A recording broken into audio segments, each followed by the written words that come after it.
Okay, good morning. Good morning, everyone. Good morning from Lagos, Nigeria. So excited this morning to be on this call. My name is Buki Asehinde, and I am happy to be your host for the Women in Fashion Conference 2026.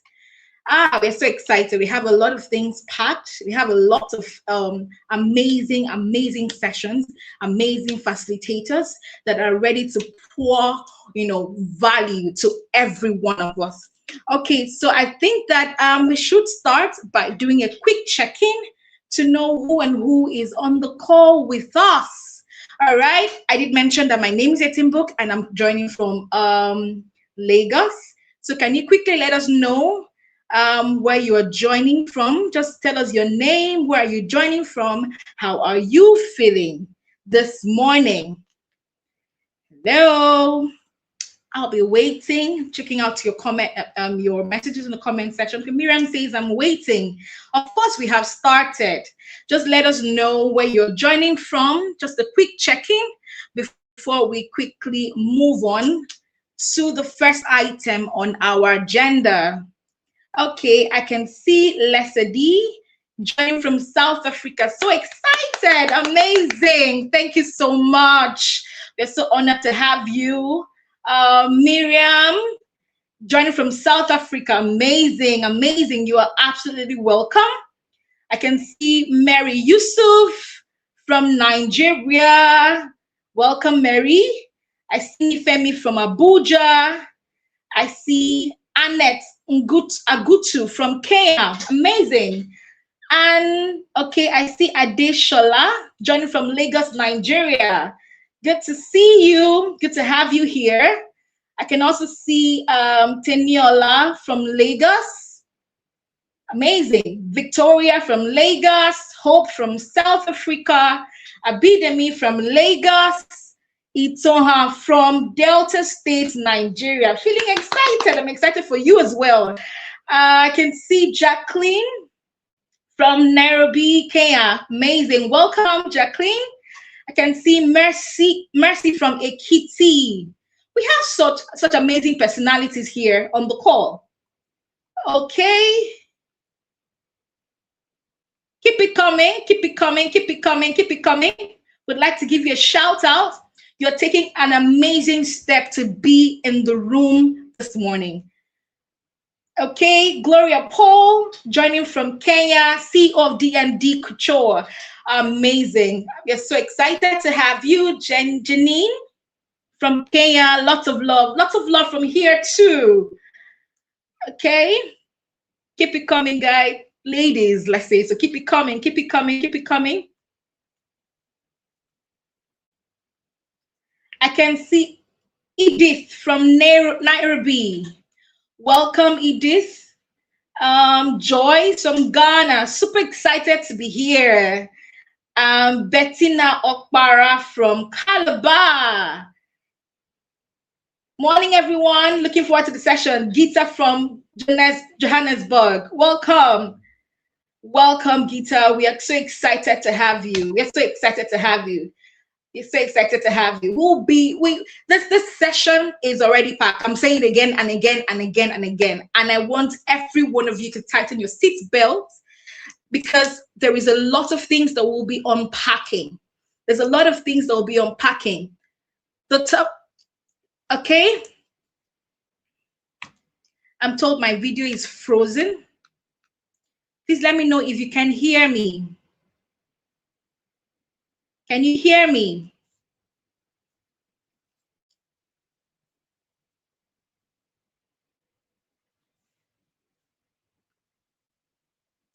Can you please let me know if you can hear me?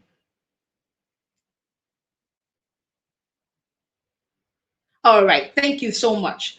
I can still see Mariam from Nigeria, Caroline from Kenya.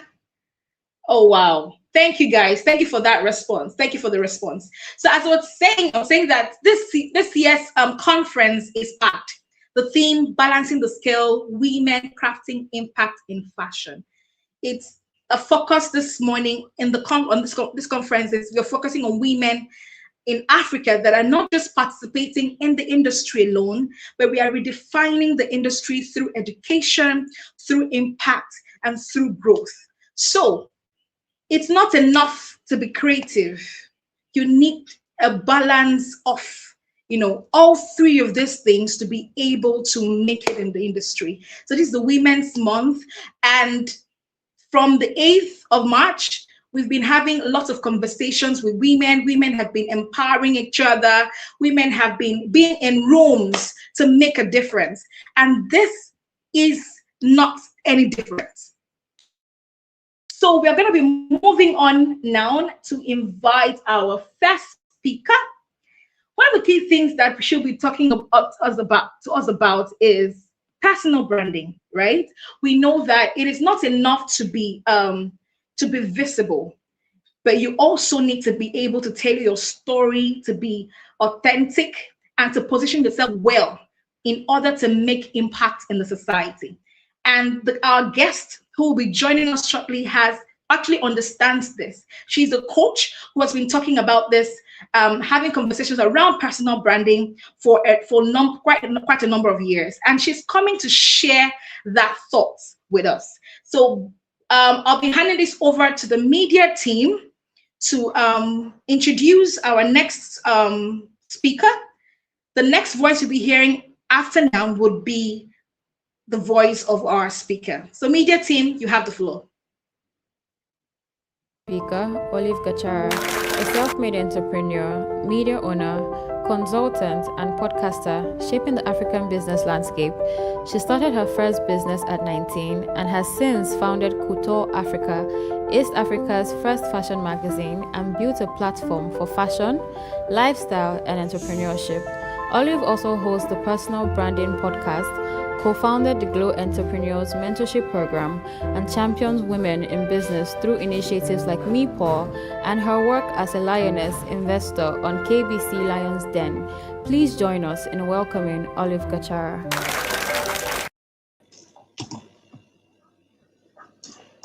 Hi, how are you? Can you hear me? Hello?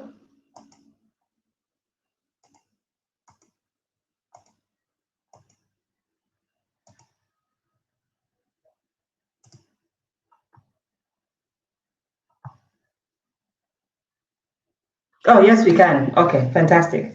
Okay, fantastic. Sorry, I was trying to figure out how to share my screen.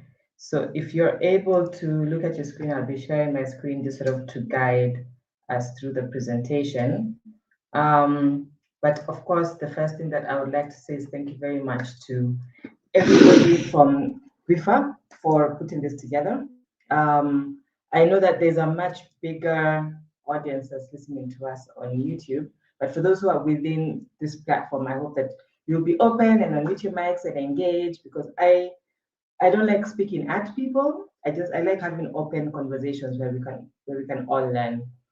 So my name is Olive Gachara. I am an image and brand consultant at IW Consultancy, where we offer individual consultations and corporate workshops on professional image, business etiquette, customer communication, as well as personal and political branding. That's one of my hats. And the other side, I am also the founder and CEO of Couture Africa Limited, which is a luxury media and events house that has sort of been set up, that started when we set up the first fashion magazine in East Africa, which is called Couture Africa Magazine. And we have then moved on into fashion shows, lifestyle events, and lots of other things. And as I continue through this session, I believe I have about 45 minutes. I hope I will not bore you, but I'm sure I will not. You'll get to know a little bit more about me, and again, you can always ask any questions that you may have. Now, crafting influence and building a strong personal brand and identity in fashion. This was a big one. And when I was told to do this presentation, I was like, oh, wow, it's like up both of my alleys. First, everything fashion, and second, everything branding. Now, one of the quotes that I heard when I was very young was that the amount of money you make is always going to be in direct relation to the need for what you do, your ability to do it, and the difficulty there is in replacing you. So your brand is the single most investment you can make in your business. Now, for those of us who are in the fashion industry, we don't have, okay, I don't say we don't have the luxury of big budgets, but the work that we do, whether you're a fashion stylist, whether you're a fashion designer, whether you are a runway model, whether you're whatever part of the industry you're in, a big part of your visibility will be pegged on you as an individual. And one of the questions that I get from a lot of small businesses is, what do I do if I don't want to put myself out there? How can I get my business out there without me having to be out there, right?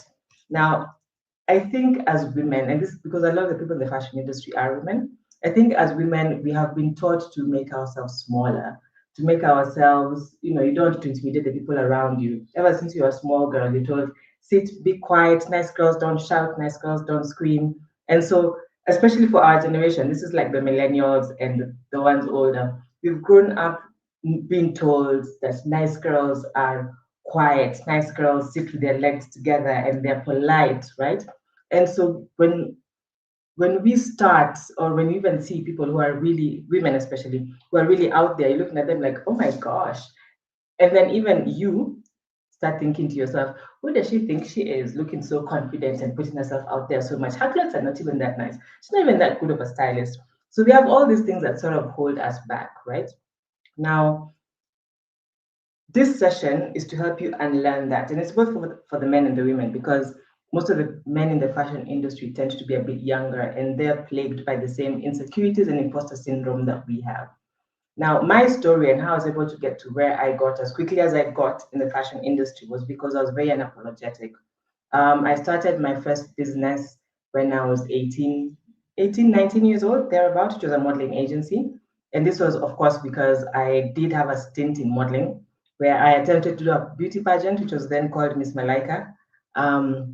My claim to fame is that Lupita Nyong'o was the previous reigning Miss Malaika. Anyway, so did this competition, did win, but then I really got fascinated by the whole space, right? And so as it does happen when you do pageantry, you sort of get into the modeling space and people start calling you for gigs and for modeling work, photo shoots. At that time, this was in the 2000s and something, so not a spring chicken, although I look like one, I know. A lot of the shows were hair shows for whatever reason. Nairobi was going through this hair show phase where salons were spending a lot of money like on marketing themselves. So we did a couple of those, and if you've seen pictures of me, my hair is almost always the same. I'm not, I'm a simpleton when it comes to hair. And so at some point I realized doing all these hair shows is just gonna spoil my hair. And I'm not doing that. And I would see other girls, the things that were being done to them. I'm like, yeah, no, we're not doing this. And so we started doing hostessing and lots of different things. And what I noticed would happen is people would ask, well, do you have any other girls? Because I can be a very social person when I want to, although I'm a bit of an introvert. But then people would ask, Olive, could you come and do you have any other girls that you could come with? Then of course, money maker in my mind, I'm like, well, there's a couple of people I can come with, but okay. So I started bringing a few of my friends, my model friends along. And then I thought in my mind, well, if I had like a business, like an agency, this is how agencies work, right? So if I had an agency, I would take my friends and even others, and then I could charge a commission, and then I make more money than everybody else. And so that's how the modeling agency was born. I did that for I think almost 9-10 years in total. But how then that sort of gravitated into the rest of my career, because what then happened is we started doing fashion shows. Someone asks, I'm looking for a stylist, or I could be a stylist. They say yes to the job and then figure out how to do it later. And any space that I got into, I was very big on making sure that people know that I am there. So because you're a one-person business, so to speak, and you as the business owner are the brand and the face of both the business and yourself as a person. So then we fast forward, I'm getting to my mid-20s and I'm thinking, okay, well, maybe I won't be. So then I became a fashion stylist, sorry. But then as we fast forward, I'm thinking, well, I don't know, this styling is fun, but there's something very, I don't want to say shallow, but like unfulfilling about it, because we spend time with fabulous people, good-looking people, celebrities, models. We're doing fashion shows, but then I'm like, but we're not really impacting the real person, like the people who are consuming this content, right? So what else can I do? And then that's when I found image consultancy. And so I went to Singapore to do an image consultancy course. I thought that was extremely important, not just for the knowledge, but for the credibility factor, because we are still in Africa. And for an African to take you seriously, you have to be educated. You have to show, these are the papers, see, right? I actually got educated on this subject matter. And I came back and I started my image consultancy, which was then called Image with Olive Consultancy when I was 25. Now, it was during my image consultancy course that I learned about personal branding. And when I came back, I sort of rebranded myself very quickly, very intentionally, because I was faced by two challenges. First, I'm a very young person in business trying to get into this corporate space. And then second, you look like a model. You're tall, you're skinny, you're light-skinned, it would be hard for men to take you seriously. We had certain problems. I had certain problems that your general consultant would not, because by the time you're saying consultant, in Africa, the typical consultant is 40 years plus, 45 years plus, has a wealth of has a wealth of knowledge in their mind, and probably was at that time specifically mostly male. So I packaged myself very intentionally. I started dressing very, very formally. Even if I work for myself and I could technically wear whatever I want, I would dress extremely formally when I go for meetings. That's when this sort of hairdo came into play. I'm actually thinking of changing my hair and I have no idea what to do. So, if you have thoughts, you can sidebar me. Anyway, so then that's when this hairdo came to play, and I used to wear, straight dresses all the way to the knee or slightly below or slightly above. Actually, very rarely above, because it's above, and when you sit down, men start looking at you some kind of way. And it's odd, the things that you have to think about as a woman in business and as a woman in the fashion industry. So that's how my image was created.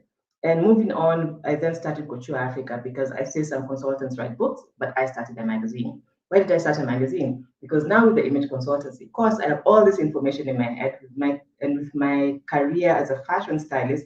I have all these connections and networks to people in the fashion industry.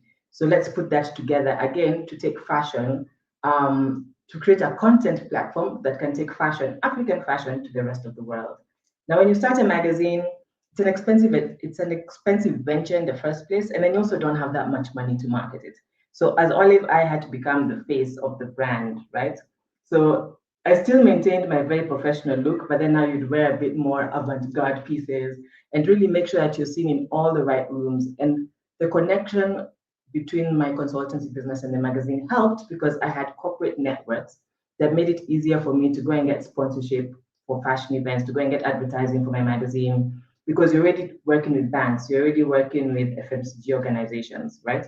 So in my case, having a strong personal brand was very critical to be able to create a successful business. This is the moral of the story. And for you, as you're thinking about your brand, you have to think about how your brand aligns with your business and how the two can be separated, which we shall talk about towards the end, right? So an introduction to personal branding. I'm not sure if we can have people talking back. Can we have an engaging session, or do I just keep going? Because I cannot read the comments. They're very small. Anyway, so I think I'll just keep going, and then okay, I can start seeing them. So what is a brand? When you look at, when you think about Coca-Cola, for example, what do you think about? When you think about Nivea, what do you think about? When you think about Levi jeans, what do you think about? And I want you to just think about it in your head, right? When you think about, I don't know, Absa Bank, what do you think about? When you think about Equity Bank, for those who are in Kenya or East Africa, what do you think about? When you think about GTB, what do you think about? When you think about brands, what you will find is that you don't really think about the logo, letterhead, colors, and fonts. Those belong in the category of brand identity. When you think about brands, when you think about fashion brands, you think about the experience that you have engaging with those brands, right? So a brand is an experience created over time. It owns a singular distinction. It is specific, not generic. It delivers a consistent promise, and it creates perceived quality. I was watching some random Instagram reel about this girl. It's actually quite interesting. She compares prices of the most expensive things. And this one was about vests, right? Or tanks, as they call it.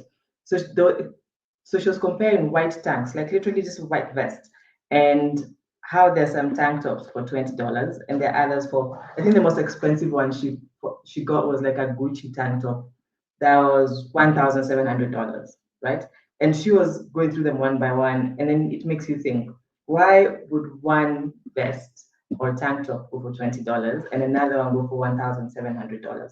The material could be different, but I mean, design-wise, not particularly or significantly different, right? So a brand is, and this takes us to perceived quality. A brand is what gives your product weight. I know there's this campaign that we did with Vivian Westwood in Kenya through the Ethical Fashion Initiative. And it got a lot of backlash, but then she also clapped back and she said, it's business, not fashion. And what she does is she was making her Vivian Westwood tote bags somewhere in some of the communities around, just in the outskirts of Nairobi. And maybe the cost, even when you're paying premium wage, like they're being paid better than everybody else in the artisanal space, would probably be $100 if you put together everything, the cost of the bag. And then she puts her logo, embroiders her logo inside the bag, takes it to England and sells it for £5,000. And so now that became a question of, are you not taking advantage of people in Africa? And she pushed back and she said, it's like willing buyer, willing seller, right? I paid the highest possible price they wanted to charge me. And then I came back and I sold it for the highest possible price that I could charge, right? So as you're thinking about branding, it's not just about the product. It's not just about the telephone. It's about the logo that is behind, on top, or in front of that particular product. That's why you can buy Voss water for what, $200, and you can also buy Dasani for $20, right? So how does that relate to a personal brand, right? We'll go very quickly into different personal brand strategies, but then I want you to think about the people on your screen. When you think about Tyra Banks, what do you think about? Just think about it in your head, right? When you think about Anna Winter, what do you think about? When you think about the fashion designer Imani Aisi, I'm sure we all know him. What do you think about? When you think about David Lale, what do you think about? Right? When you think about Mo Abudu, what do you think about? So there's certain things that you will think about when you think about these people. Right now, when you think about Tyra Banks, all I think about is America's Next Top Model, right? But people rarely actually remember. Sorry, I'm being distracted by my phone. That won't stop ringing. People actually have almost forgotten her life as a model in Tyra's case, because they think about all the other things that she has done since modeling. So as wherever it is that you're sitting in the fashion landscape, however old you are, when people think about you, what do they think about? And you can actually do a dipstick survey and just ask random people. Well, not random people, but like your people in your network. So when you think about me, what do you think about? Like not, Olive with the same hairdo or Olive with a nice smile. What exactly do you think about? Remember, your brand is an experience created over time. It owns a singular distinction.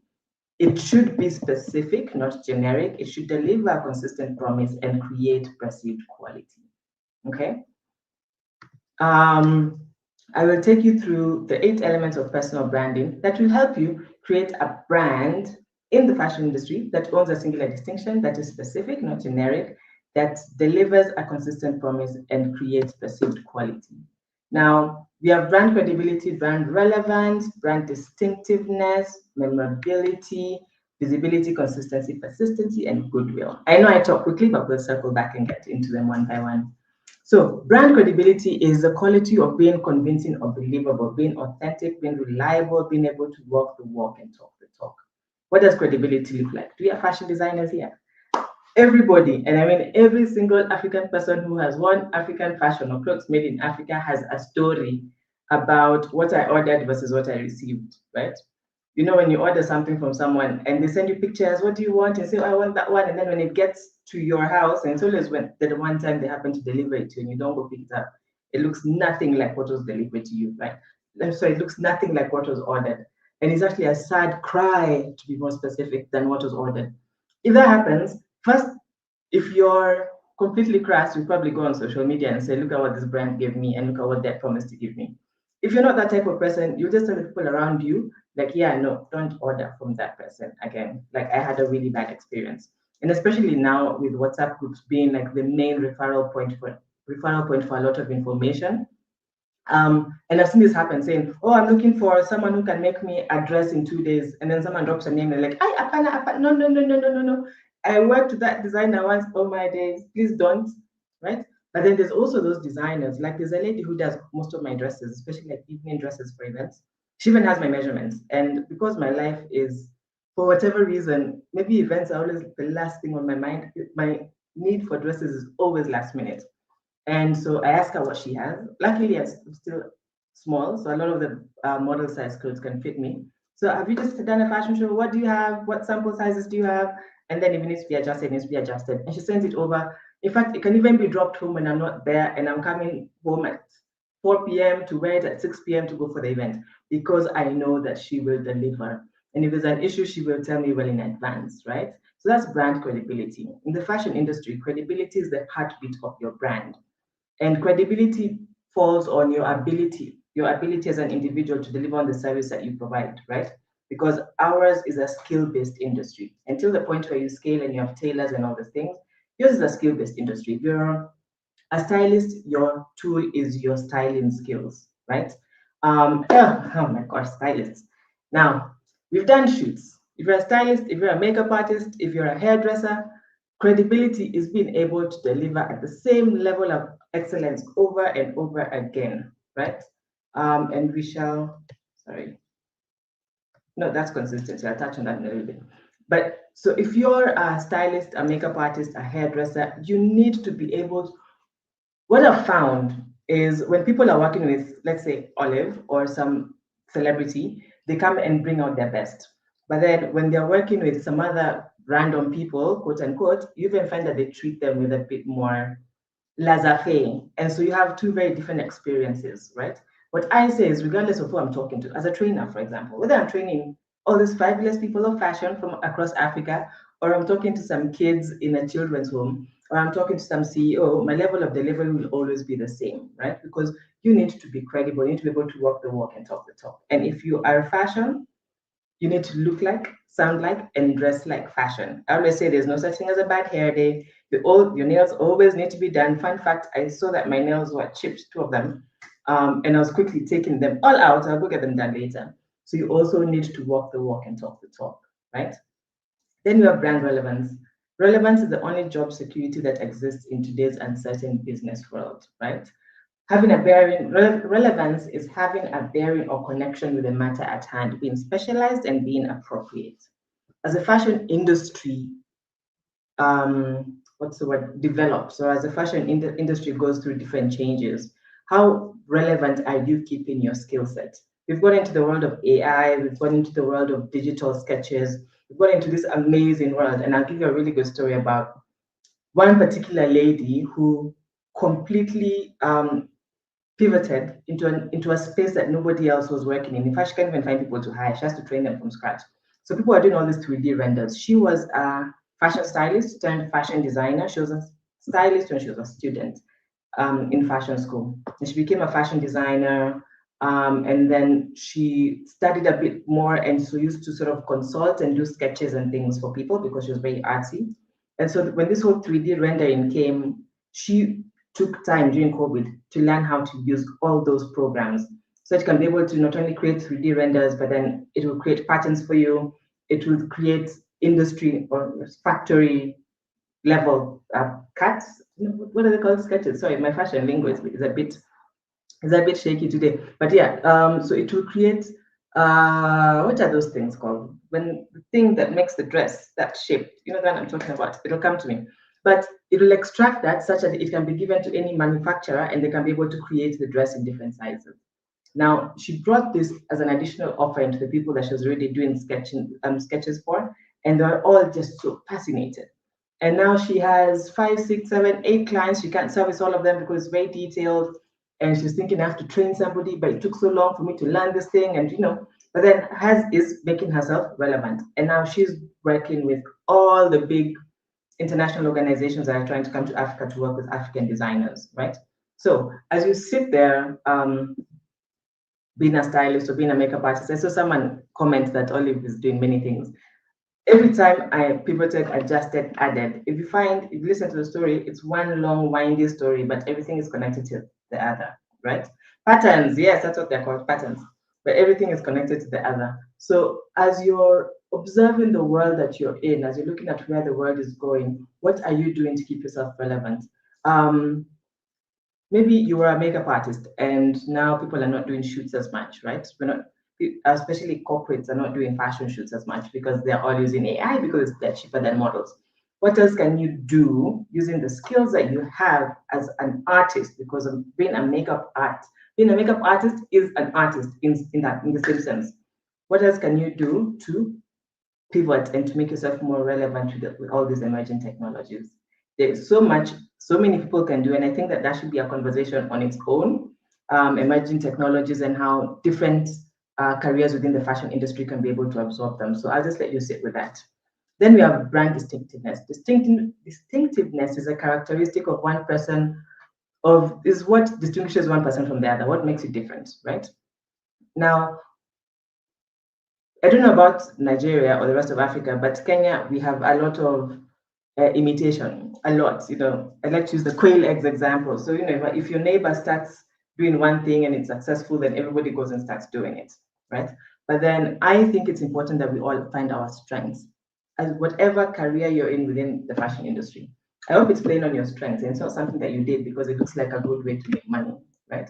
So find out what your strengths are, your strengths and your talents, because your strengths and your talents are because your strengths are your God-given talents, and you're more likely to achieve near perfect execution by focusing on your strengths as opposed to trying to develop your weakness or trying to be like somebody else. So whether you're a designer, whether you're a stylist, whatever it is that you do within the industry or within this fashion space, you could even be a business consultant, you could be in marketing, you could be in social media, you could be a social media manager. Are those playing on your strengths? And then if you see somebody is coming to do something else, somebody comes and starts doing something fantastic, don't look at them and say, oh, that looks like it's going to make a lot of money, let me start doing that. No. They're on their own path. Find your own path. If there's no path there, create it. And as long as you're focusing on your strengths, it will give you the endurance, the passion, and the purpose to keep going at it, even when times are hard. Then, of course, there's brand memorability. After you engage with people, do they remember you in the first place? And if they remember you, what do they remember you for? Now, in the fashion industry, of course, a lot of us have your picture is conveying the third point. Oh, thank you. In the fashion industry, especially in Kenya, and I'm sure in many parts of Africa, a lot of us dress very eclectically, right? And then when you go into different spaces, of course, people remember you for your style and for all of these things, but then it needs to go beyond the look. It needs to be into the conversation. What people remember you for? Do they remember you in the first place? And if so, what do they remember you for? And also, we're not talking about image because we're talking to fashionistas. It's also important to be aware. It's also important to read the room, because as much as you like to dress in the most eclectic fashion, if you find yourself in a more not serious, but in a more corporate, more conservative space, then maybe you want to dumb it down a little bit so people don't remember you for the red thigh-high boots. They remember you for the purpose that you were there. So when people remember you, what do they remember you for? Just like when I started with those pictures of those different individuals, we remember them for different things, right? And everybody, I think I like to say that there's probably 100 versions of Olive out there in the world, because everybody I've engaged with has engaged with me at a different level and they know me in a different way. So everybody knows me differently, right? From my parents, my partner, my best friends, my team, they all know me in a very different way. So no one Olive is the same. But how do you want to be remembered? Try and imagine how you want to be remembered and become intentional to make sure that that is the vibe and the message that you're giving out. Then, of course, you have brand visibility. Now, doing business without advertising is like winking at a girl in the dark. You know what you're doing, but nobody else does, right? So brand visibility, or being visible, is one of the most important things when it comes to personal branding. And when it comes to women, it's one of the things that we grapple with the most. I like to remember when I started, we said, I talked about how as girls, you're told to keep quiet. Girls don't shout, girls don't jump, girls are nice and they keep quiet and they sit in one place. So now when you're being told to shout about ourselves, you're like, what? No, that's not what we've been taught. That's not what we know. So brand visibility, and to help you with this, I think I would like to recommend a book called Brag, How to Toot Your Horn Without Blowing It, The Art of Self-Promotion in Business. So whatever it is that you're doing, find a way to get people to know that you're there. And not just everybody, the right people, right? So this does not mean social media is important. Social media is important because it is your credibility factor. It's your credibility checker. For example, when somebody hears your name, the first thing they'll do is they will Google you. And when they Google you, unless people have written about you, the first thing that will come up is your social media pages. So that is important to give you credibility. But then this doesn't mean that you have to be on social media all the time doing everything, right? Think about who your customers are. Think about who your clients are. Where are those people spending their time? If it's online, what platforms are they on? From the image consultancy side of things, my clients are all on LinkedIn probably, right? From the magazine publishing media event side of things, they're probably still on LinkedIn because the clients, my clients, the ones who actually pay me money, tend to be on the corporate side. But then the people who, me as Olive Gachara, the personal brand, but then the people who engage with our platforms, who engage with Couture, who engage with our markets, who engage with our events, are probably on Instagram and on TikTok, right? So you'll find that as Olive, I don't need to necessarily be as active on Instagram because my customers are not there. But then for the brands that we run, they have to be extremely active on Instagram because they are B2C facing brand. Olive is a B2B facing brand. So that's how you start identifying the difference between you as an individual and the business that you're running. So where are you making your money from? Who's the person that actually puts money in your bank account? Identify who that person is, and then try and figure out which platform are they on social media, and then you know this is the space that I need to be in, right? So being visible is important, but it's also important to be visible to the right people. Then we have brand consistency. Brand consistency is being able to deliver the same level of excellence over and over again without compromise, because it said that we are what we repeatedly do. Excellence, therefore, is not an act, but a habit. So consistency. People know when I call Olive to do a fashion show, it's going to be a fabulous fashion show. Like, I'm not stressed. I'm not worried, will the show start on time? Will this and this happen? You know, consistency. So if Couture Africa says that there's a fashion show and the fashion show is starting, I don't know, doors open at 6:30, runway starts at 7:30, I can guarantee you by 7:35, the first model is on the runway. Whether we have 20 people or whether we have 50 people, whether we have 500 people. So then our people know this Couture shows, don't play with them. They'll start without you. You come at 10 o'clock, the show is over. It's just people at the bar, right? So consistency, being able to deliver the same level of excellence over and over again without, being able, without, how do I put this? I think, let me give an example of a writer. I think that's the best way to say it. So I have this writer because of the magazine. She's fantastic. She's one of the best writers that I know, right? But then sometimes she comes to work on time. Sometimes she doesn't come to work at all. Sometimes all her work is on time. Other times it's 3 weeks late. She's like a proper quirky creative. And then I have this other writer who's not the best, but she's really good. She's good enough to publish her work. She's always at work on time. She's very humble, very easygoing, very easy to work with. If she says that she'll get work to you by 5 p.m., by 5 p.m. at the latest, you have it. And so I was having a project to publish a magazine for a client. And of course, who do you think I pulled to work on this magazine with? Because now we have to sit with the client and engage. I brought the person who was consistent, the person who always shows up, right? And then it said that if you're consistent, you will get, no, if you're persistent, you will get it. If you're consistent, you will keep it. Then, of course, we have brand persistency. Brand persistency is being able to continue abstinently in the same course of action despite difficulty or opposition. I like to use the analogy of the woodpecker and the hummingbird. So, you know the woodpecker, like it's in the cartoon, thing that goes tee, tee, tee, tee, tee, until it digs a hole through a tree. And then there's the hummingbird, which is all over the place. The fashion industry is one of the most difficult industries to be in Africa at this time. And I think it will continue to be maybe for like another generation before it really clicks in people's heads and then people actually start wearing African fashion or clothes made in Africa and it becomes a complete buzzing industry. But the fashion industry, the creative industry, these are one of the hardest things that we could do. Like if, sometimes when I quite think I just become like a banker. or like a HR person, like so much, right?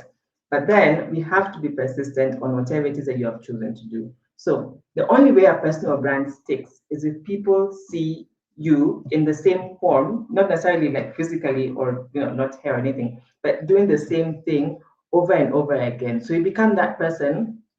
When people think about image consultancy, I hope they think about Olive.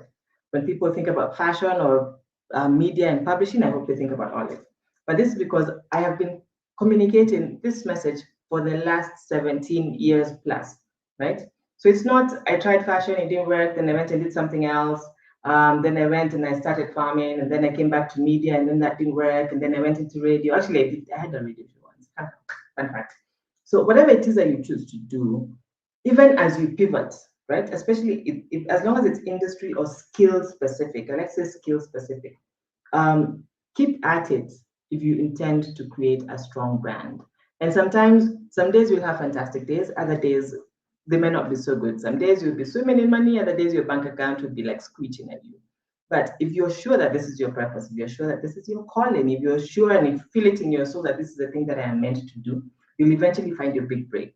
But the only way that you will get there, then people will associate that particular skill with you, is if you are persistent and you keep going at it. And again, if you're consistent, right?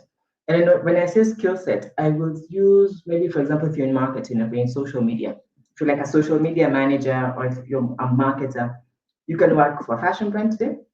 You can work for a bank tomorrow. You can work for, I don't know, a betting company the next day, because as a social media manager is a social media manager, regardless of what industry you're working in, right?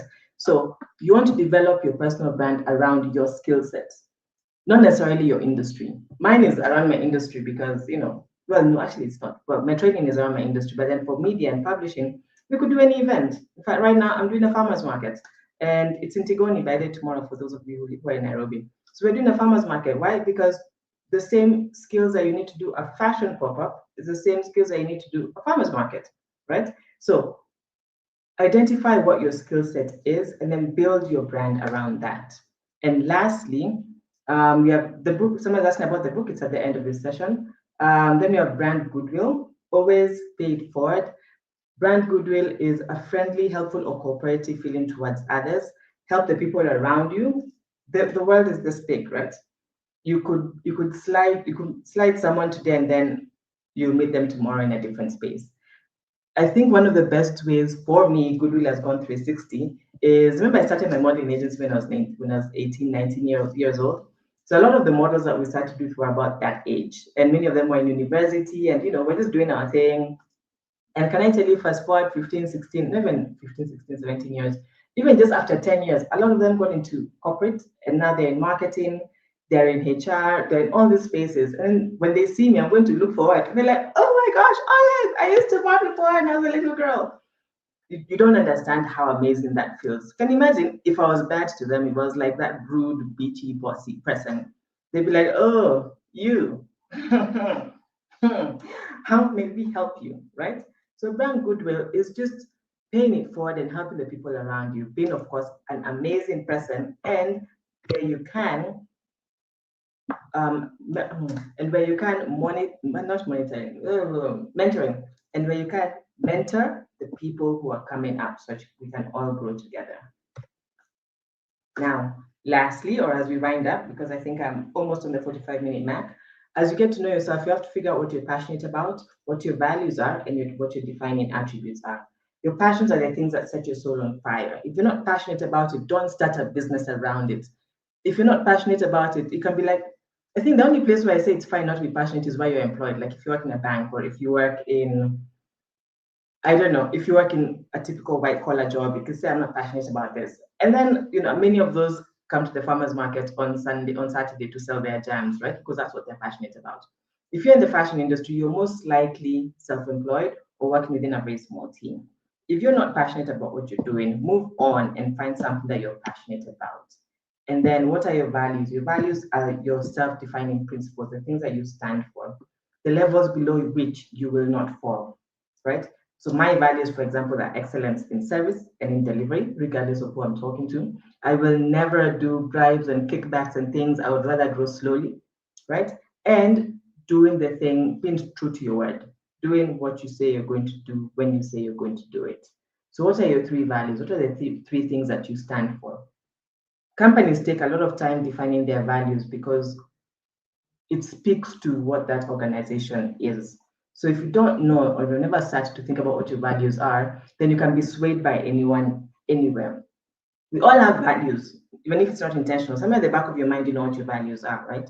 So sit and think about what your values are, and then you're defining attributes. And your defining attributes are your strengths. And like I said, your strengths are your God-given talents, and you're more likely to achieve near perfect execution by focusing on your strengths as opposed to trying to imitate others or trying to focus on your weakness. So how do you build your brand? One quality relationship at a time, that one-on-one experience your client has with you. One quality group experience at a time. There's a group of God knows how many people who are listening to me today. So, making sure that I'm at my best here. So that when somebody hears the name Olive Gachara, they're like, oh my gosh, I was in this webinar that she was speaking. Oh, wow. At least I hope that's what people are thinking, right? And then one quality referral at a time. I'm looking for an image consultant. Do you know who I can get, who I can work with? I'm looking for a fashion stylist. Do you know who I can get? I'm looking for, you get? That's how you build your brand until the tipping points. Then, of course, don't forget, connect and become relevant. Put yourself out there. I am an introvert. I am a deep, strong introvert. But then I built businesses that rely on me having a strong brand for them to succeed. So I've had to intentionally get myself out there. You're invited for this event, go. First, okay, I would rather, usually I just sleep and I'm like, I really don't want to go. I just want to go home. But no, get up, maybe that's why I'm always ordering for clothes last minute. Because in my mind, I'm like, yeah, I'm not going to go. Olive, you have to go. I don't want to go. Olive, you have to go. You have to go out, connect, and become relevant. Be seen by people, right? Make your brand visible. And lastly, as we close, our deepest fear is not that we are inadequate. Our deepest fear is that we are powerful beyond measure. It is our light, not our darkness, that most frightens us. We ask ourselves, who am I to be brilliant, gorgeous, talented, fabulous? Actually, who are you not to be? You're a child of God, and your playing small does not serve the world. There's nothing enlightened about shrinking so that other people will not feel, so that other people won't feel insecure around you. We are all meant to shine as children do. And we are born to make manifest the glory of God that is within us. And it is not just in some of us, it is in everyone. As we let our own light shine, we unconsciously give other people permission to do the same. As we are liberated from our own fear, our presence automatically liberates others. So as you build your brand, put yourself out there and become the best version of yourself, because you are serving the world. The best way to serve the world, the best way to serve God is by being the best version of yourself. Thank you very much, and I will take any questions. The person was asking about the book. It's on the screen. It's called Brag. It's the second one from the top. It's called Brag, The Art of Tooting Your Horn Without Blowing It by Peggy Klaus. There's also a couple of other books that I recommend as you try and develop your personal brand.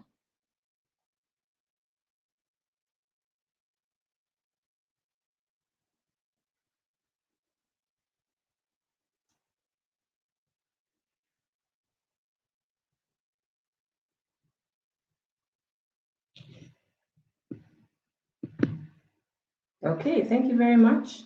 And I look forward to listening to more amazing speakers.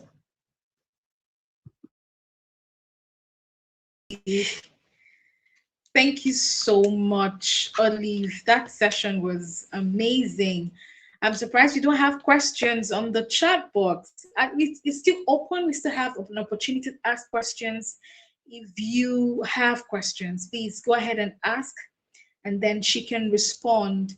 Media team, can you project the last slide where we have the book so people can have more time to take a look at it? Some more. Thank you. Media team, please project the books again. And I'm still looking at the comment section. Oh, okay. Okay. Olive, could you project it again, please? Yes, I have. Last slide. Wait, there you go. Okay. Okay. Let's take a look at it again so that we can capture the titles for this book. Thank you so much, Olive. So many nuggets that you have shared with us. I was taking notes, and I'd just like to check in with our audience, right? Okay, Janie says she explained everything to the T. That's great feedback. Okay, so I would like to I'd like us to share what stood out for us during that session. Just type it out in the chat box. What stood out for you? What was your take home? Share with us. Okay, there's a question. There's a question on the chat box. I'm trying to read, is moving a bit fast. Said, hey Olive, could you highlight some of the challenges in the fashion industry? I think that's a very open question. It depends on Yeah. what you're doing in the fashion industry. So maybe I will ask for clarity, but then I will say maybe for fashion designers, of course, it's access to markets, being able to mass produce, being able to mass produce at the same level of quality consistently, with the same level of quality. If you're producing by yourself, and there's always the battle of the tailors. So there's all those different challenges that people in the industry have as fashion designers. And for the other supporting roles within the industry, I think a big problem is a visibility problem outside of the industry. So being able to, for example, if you're a fashion stylist, being able to take your skill outside of the fashion industry into other realms where people can be able to use your services, say in advertising or in other more corporate spaces like those. So feel free to be a bit more specific about what you do in the fashion industry. Then maybe I can be able to get into a bit more detail. Okay, thank you, Olive. There's another question here from Uyoro says, my question is, I have a fear taking my brand beyond my immediate environment. How do I break out? Our biggest fear is not that we are inadequate. Our biggest fear is that we are powerful beyond measure. So I like to say, face your fear and do it anyway. What's the worst that could happen, right? When you really think, when you sit with your fear and you think about what is that fear of, your fear is either your fear is of being judged, it's of being judged, it's of being judged. It's really, that's the main thing, right? Or of not making money, losing money, but the main one is really being judged. So a friend once told me, when we're in our 20s, all we think about is what other people think about us. By the time we get to 40, we don't care what other people think about us. But then at 60, you realize that nobody was thinking about you at all. So sit with that and face your fear and do it anyway, because what's the worst that could happen? What's the worst that could happen? Face it anyways. All right. I have another question here. Says, for a new beginner in the fashion industry, what do you think it will help in building up? Quite broad, but Um, yeah. So I think in the industry, in the fashion industry, whatever it is that you're doing, I think what I would say is become the best at that thing that you do, whatever it is that you do in the industry. Strive and try and get to the 1% of excellence in that line of business in the fashion industry. So if you're a fashion designer, your mission and your goal in life should be the best fashion designer in Nigeria. And then once you conquer Nigeria, you need to become the best fashion designer in Africa. I'm an image consultant. My goal is to be the best image consultant in Africa. I think I've conquered Kenya. I run a fashion magazine. My goal is to run the best fashion platform, which has now become a marketplace, the best fashion content platform and marketplace in Africa, right? So strive to get to the 1% of excellence in whatever it is that you're doing. If you don't hit 1%, you might at least get to 3 or 4. But remember, everything doesn't happen overnight because we all have this instant gratification monkey. You'll not get to the top 1% in 1 year. You could, but you may not necessarily get there that fast. Maybe it took me 5 years, it didn't take me that long, but because I was completely obsessed with the things that I do. So be obsessed and try and ensure that you're striving to become the best in your industry or in your space in the fashion industry. okay. Thank you. Some more questions are pouring in. We have one from Geeta. She says, Olive, maybe a silver bullet on how to expand the local African fashion to the luxury market. A silver bullet? Yes. Maybe On a how to silver bullet. expand, Okay. on how to expand the local African fashion to the luxury market.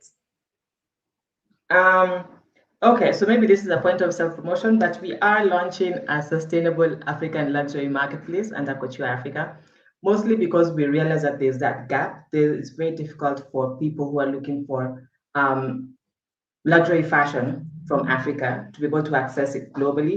We do have some marketplaces, but then I think, well, first our focus is on sustainable fashion because that's the future of fashion. So we have Couture Africa. Please drop me an email and we can have a conversation around it. But over and above that, I think, and one of the things that I realized when I was setting up, or after setting up the marketplace, and we call it a sustainable luxury marketplace, you could see the designers I was talking to sort of shrink, and people, because in their minds, luxury is a price point. So they're like, well, our clothes are not that expensive. It's like maybe $500 or $1,000, even if you like mark it up. So I don't know if you like fall in like luxury. And I'm looking at them like, see now what is wrong with these people.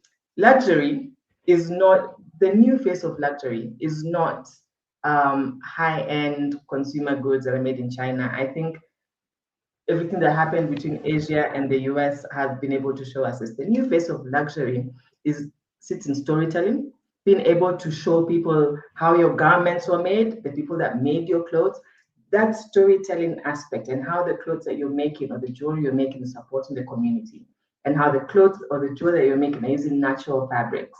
And it's the same for beauty, right? So right now, luxury, the face of luxury has changed. And if we're not careful, the West is going to come and start owning our narrative again because we've not had the confidence to take on that conversation and centralize all our production around those conversations. So when you're thinking about the luxury market, as you're communicating to them, it's not about price, it's about quality, it's about uniqueness, and about the story and the traceability and all this authentically African things that international or Western brands cannot be able to recreate. Okay.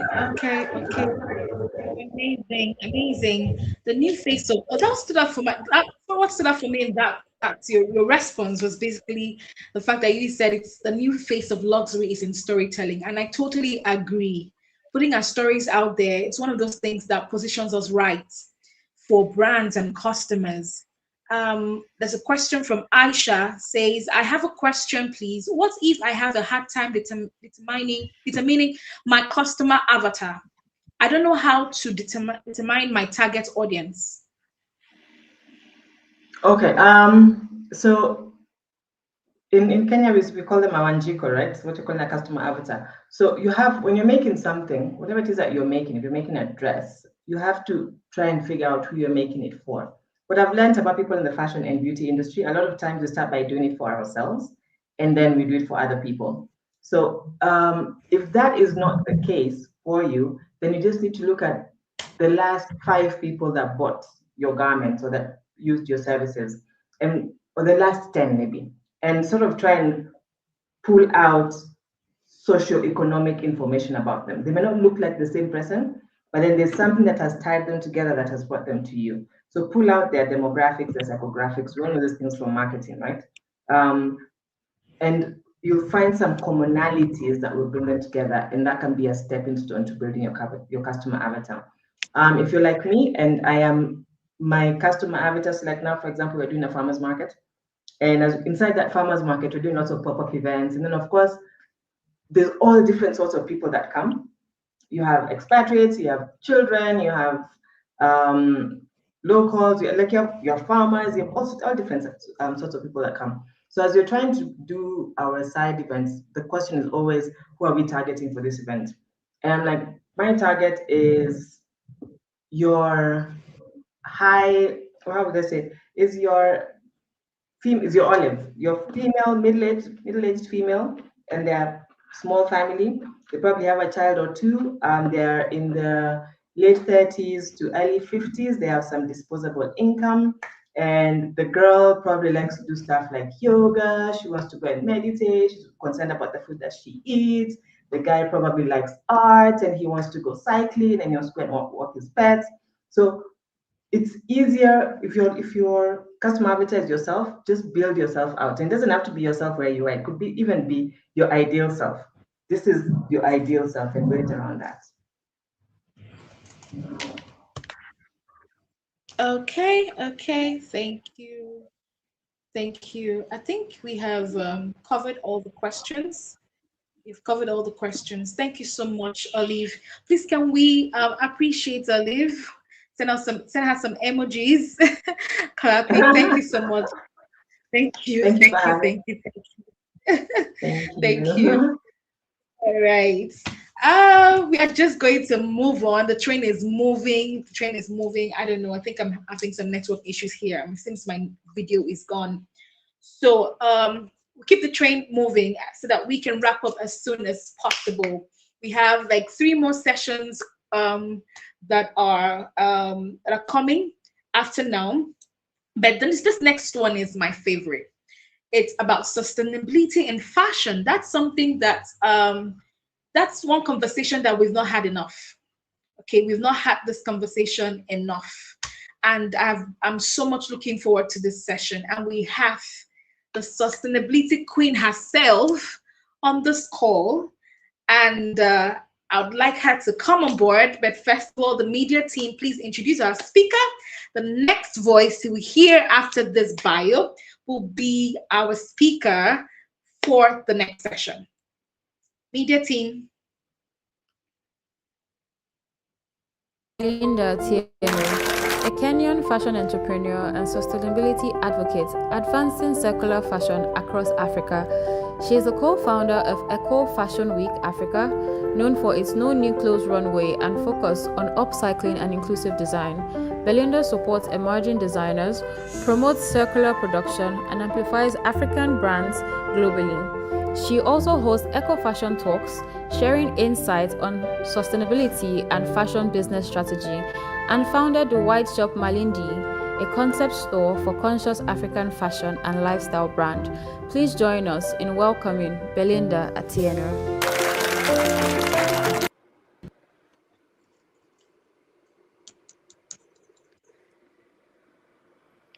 Thank you. Thank you. Thanks for such a beautiful introduction. Can you hear me? If you can hear me, just type on the chat so I know that I'm not alone in the group. Hear me, everybody? I see 100%. That means you can hear me. Okay, so perfect. So before I start, I like knowing where people are from because I'm a big traveler. I like knowing about cultures and all this. So could you please type where you're listening from?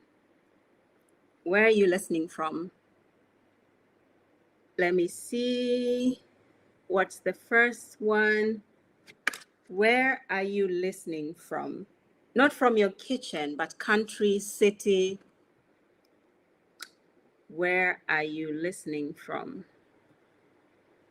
I see South Africa, Nigeria, amazing. Johannesburg, beautiful. So I'm just gonna go ahead. Nairobi, Bungoma, Kenya. Okay, all right.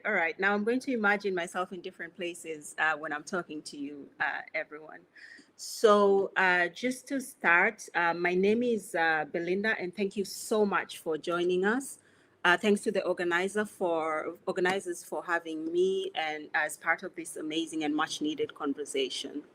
My name is Belinda Atieno, and I'm joining you from the sunny side of Kenya. It's called Malindi. I'm the co-founder of Eco Fashion Week Africa and the founder of a really beautiful concept store here in Malindi. I also founded the Summer Resort runway.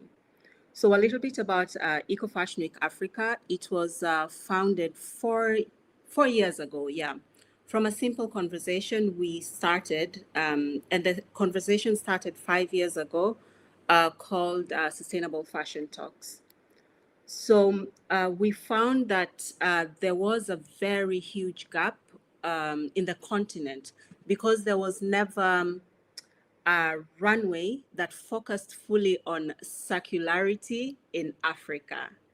Runways in Kenya did made in Africa. You could find made in Kenya, made in Africa, but there was no one giving praise to the work that African designers do when it comes to practicing circular fashion.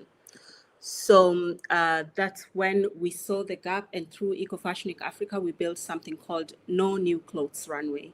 And No New Clothes Runway focuses entirely on upcycling and circular fashion, and just highlighting that Eco-Fashion Week exists in Africa. This year, we're working on our 4th edition. We're so excited. Last year was very, very successful. It was beyond me and my sister's imagination. And so we're looking at the 4th season this year, which is also going to be very, very huge. Now, before I continue, I just want to again check. Let's see, love Eco-Fashion Week and sustainable. I love reading comments as well. Same as Olive, I have something similar to Olive. I don't like being in a room alone. I love being in a room with other people. So I like also reading comments and just to see if people are there. So thanks for being in the room with me. And now, today I'll be unpacking. Let's see the topic. I'll be unpacking a sustainable by design, ethics, impact, and innovation in modern fashion. If you have questions in between, just make sure you throw them in there, and then we will kind of look for them. Okay. So for me personally, when I talk about sustainability today, or when people talk about sustainability today, it sounds like a new trend in fashion. And I remember since 6 years ago or 7 years ago, when I started my journey in sustainable fashion, I had this one quote that it even exists today, that African sustainability existed in Africa. It was part of our daily life. We just were not big on the buzzwords, you know. In many African communities, sustainability was already part of everyday life. And it's something that I'm known to be saying, that our clothes were repaired, they were passed down, they were redesigned, but we always act as if sustainable fashion is a foreign word or a foreign thing. And I remember coming back home and starting something called Sustainable Fashion Talks. I got a very, very surprising backlash from people that I really respected in the sustainable fashion space. And they were saying that sustainable fashion is a thing of the West that I'm bringing to our people. No, sustainable fashion is something that we should be owning as Africans. It's how we were born and raised, to be honest. And what the fashion industry now calls circular fashion was actually simply how people survived and created beauty with what they had. They did not have to go to universities. And listen, guys, we as Africans did not have to go to universities to earn degrees in sustainability just to be good at using the big buzzwords, you know. We did not have to. It's something that we were raised with. For me, I was raised in one of the less fortunate places. And I always give this example. What people are priding themselves in now, what we are saying, oh, I upcycled this. Look, this was once a t-shirt and now I'm using it to clean the floor. That was our daily life, you know. We just did not know the buzzwords. So the challenge that I think modern fashion, we moved in a different direction. And instead of Africans sticking to what we knew, which was repairing, rewearing, passing it down and everything, instead of sticking to our way of designing thoughtfully, because designers used to design very, very thoughtfully. The industry and African industry sadly became focused on speed and volume. So African designers also started chasing they put Zara as their god and put the wrong platforms or the wrong companies as people to look up to. And that's something that really, instead of doing what they did wrong, we should stick to what we are doing right. That's what I keep telling people. When I'm giving workshops on sustainable fashion, especially in Africa, I always say that let us stick to what we were taught. Let us stick to what we were, because what we were is what the West is now coming back to. So let us hold that without being afraid that sustainability is not who we are. It is what we are, guys. Whether you went to university or not, your mother today, your grandmother today will explain to you what sustainability is. If you just remove the big words out, they will tell you in the simplest form. It's how us Africans do life, to be honest, in every aspect. So I want to quickly ask a question. I'm just curious.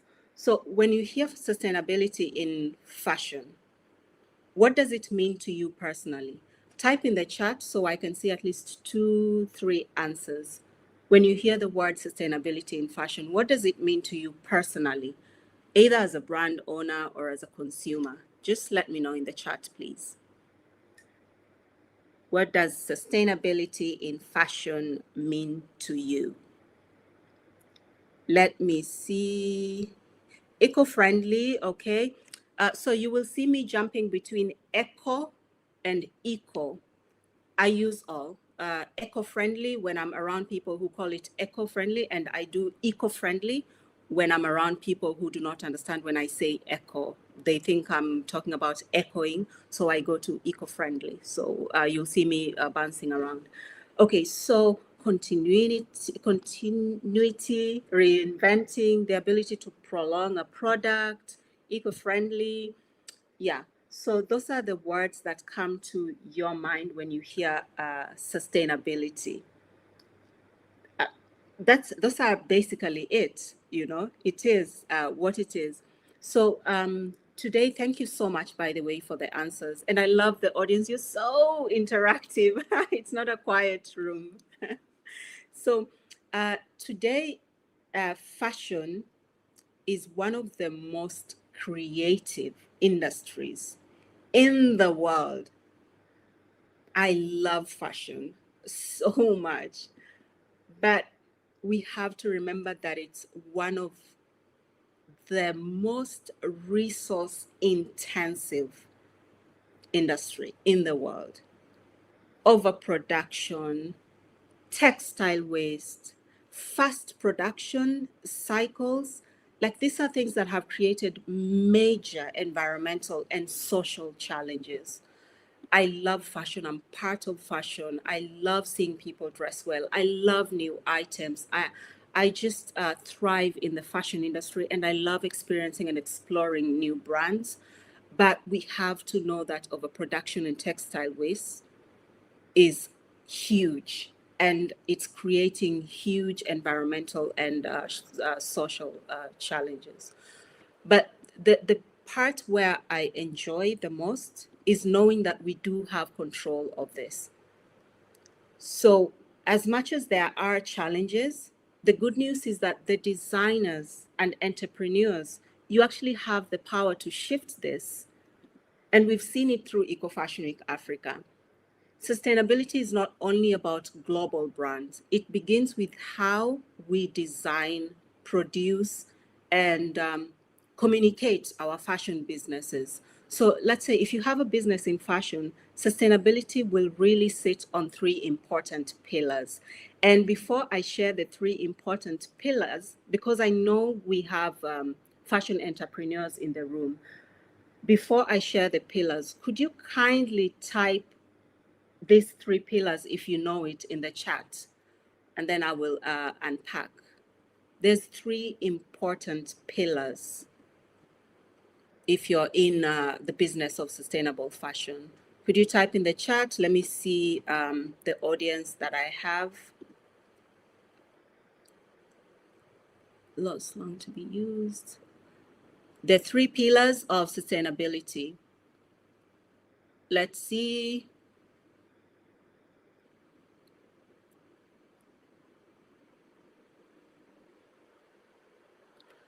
I don't see the chat moving.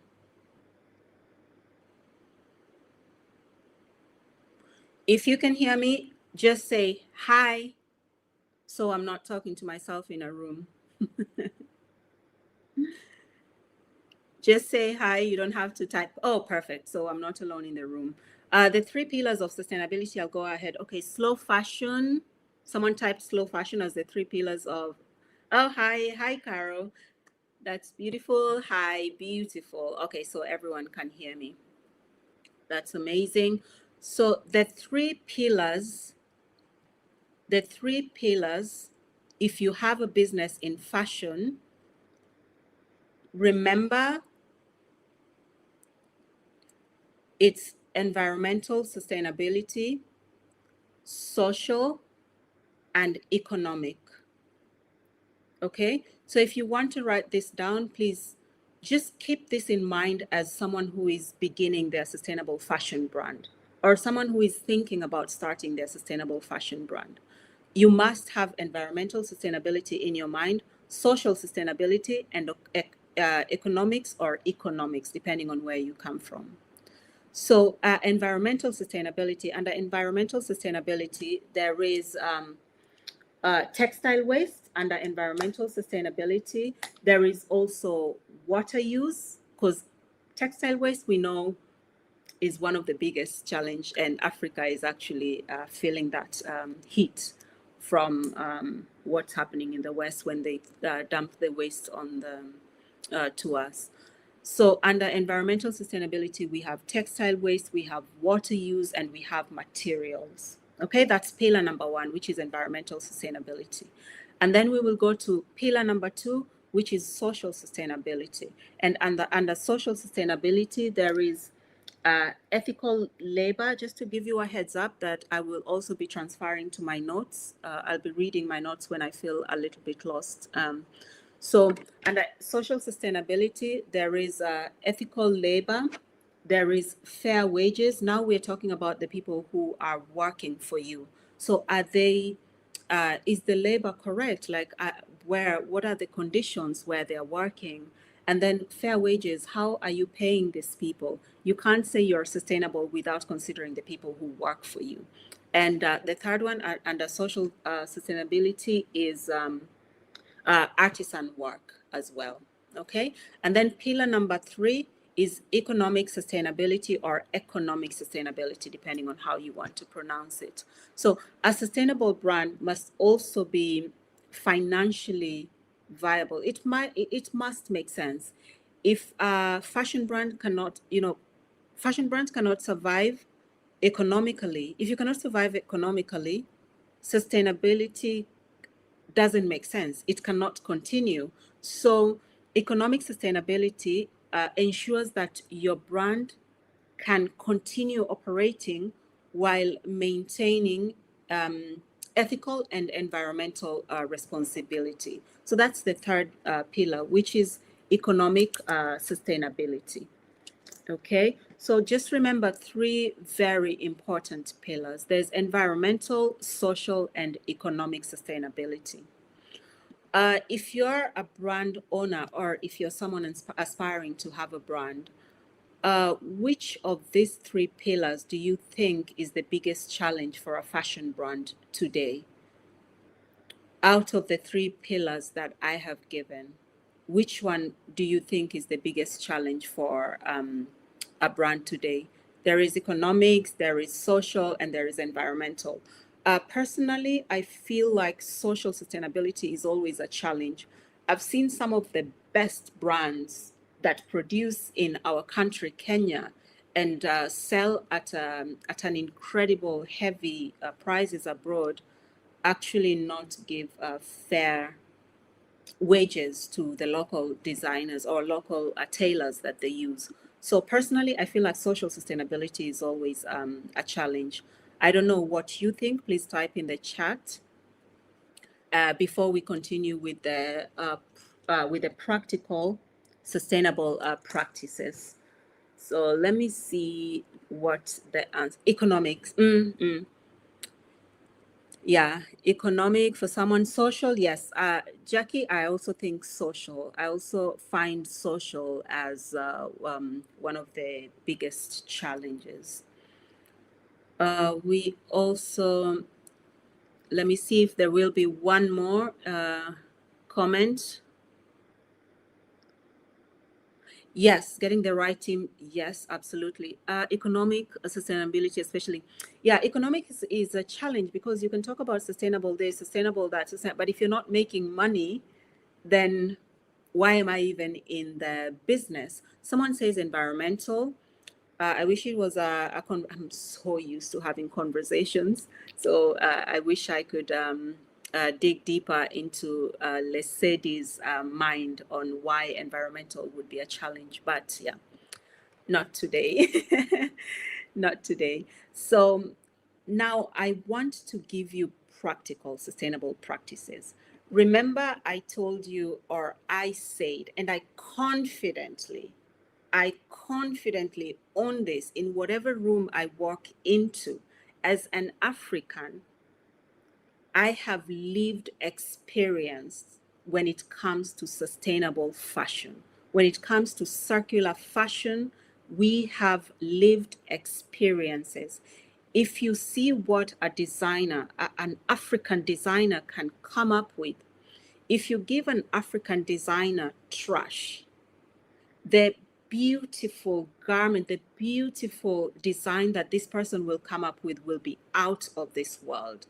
But we always have this fear of we are not the ones who came up with sustainable fashion. We are not the one who came up with circular fashion, or we do not know how to upcycle, recycle. And we just did not come up with the buzzwords. Otherwise, it's in our DNA. And please own this. If you're a designer in this room, own it. I'm begging you to own this, own this space. So I'm going to give you practical, sustainable practices that you can action today. And I have 5. Upcycling. The difference between upcycling and upcycling is always much easier than recycling, because upcycling, I'll give you an example. Upcycling is just taking a piece of something and maybe putting the pieces together, and then it becomes into a new, you give something old a new life, but you do not actually break down the material. I'll give you an example. I'm wearing this dress and I get tired of it. I can easily upcycle this as Belinda. I can simply take patches and put here a red patch, a blue patch, something, and it will become new. Recycling is a different situation, because then you have to break down the material in order to give it a new life.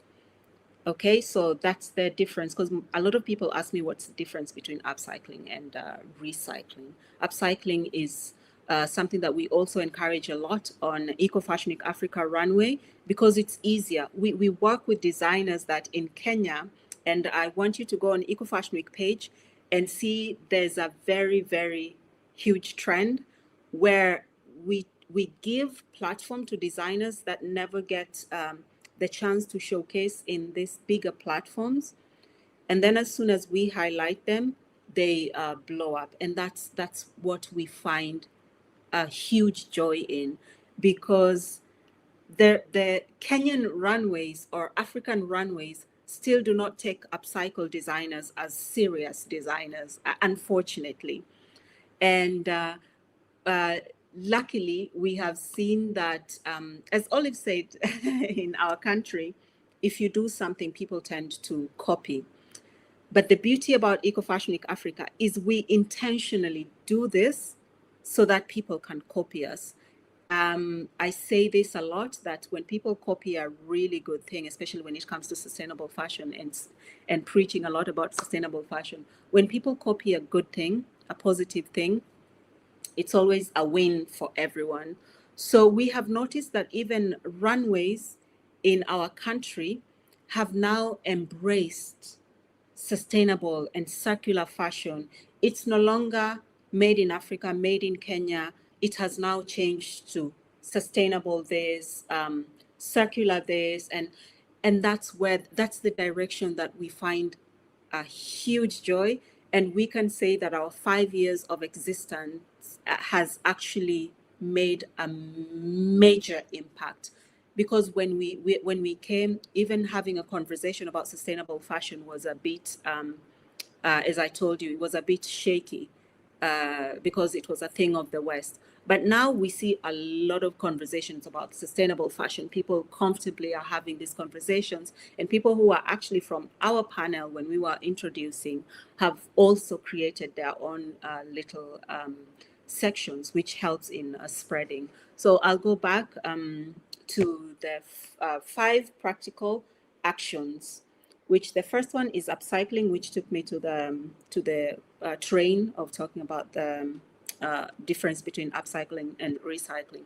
So upcycling is number 1, and as sustainable fashion designers, you can apply upcycling. You can apply the second one. Use the fabric you have efficiently. So you efficiently cut your fabric where you're not doing a lot of textile waste. So, because many brands lose a large amount of fabric through inefficient cutting. So you're always just cutting and textile and throwing parts. So the second one is efficient fabric cutting. Small batch production is also another practical action that you can take today. I'm talking about things that you can start today without having to invest a huge amount. You know, upcycling using old fabric, you give old fabric a new life. Efficient fabric cutting is the fabric that you already have as a designer. Just cut it efficiently. Do not chop it without realizing that you're losing your fabric. And also a small batch production. This is something that I stand with and I stand for, even when I'm having when I'm in a panel, let's say outside Africa. African fashion designers, whether it's a fabric that is, as I call them, oil, which is polyester, acrylic, and all this weird fabric that we use, we have the tendency as African fashion designers. I'm not a fashion designer. I'm not a fashion designer, by the way, but I really speak for the fashion designers in Africa. So African fashion designers have this one beautiful thing. They always produce in small batches. You will hear someone just make things for their people or for made to order. A lot of African fashion is made to order. So small batch production is number 3, and then responsible sourcing. Source responsibly. You know, I highly encourage natural fiber like linen, cotton, and also if you're going the other way, try looking for dead stock. Number 5 is encourage repair culture. So fashion brands, for people to trust you, you need to offer extended life of a garment. So you say, you know what, I'm selling you this beautiful garment, but if you see it broken maybe a year from now or something, bring it back and I will repair it for you, or I will turn it into something really beautiful. So before I continue, again, I want a little bit high. Oh, there is copy the right thing is always a win-win. Yes, copying the right thing is always a win-win. And we intentionally at Ecofashion Africa put out things that we know since we take copying as a very positive thing. So when someone copies us, we're like, yes, they adapted to that. We didn't have to preach. We just had to do it, and other people do it. Small batch production is how I produce my Adire fabric. Amazing, Adeo. That's beautiful. And that's how most African designers actually produce, just small batch production. So I want to talk about integrating sustainability into brand strategy. How do you integrate sustainability into your brand strategy? I'm sure as a brand owner, you have a brand strategy. If you don't have one, I think you need to have one, but I believe that you do have one. So how do you integrate sustainability into your brand strategy? Number one, when you design with longevity in your mind. Create clothes that last longer and not just for a single trend cycle. The shop that I have on the coast is we only stock conscious fashion brands. We do lifestyle, wellness, and fashion items. And I carefully vet who I put in the shop. And fortunately or unfortunately, a lot of store owners, a lot of people, a lot of consumers as well, I have to tell you, will always, before they buy, they will look at how long this will last them.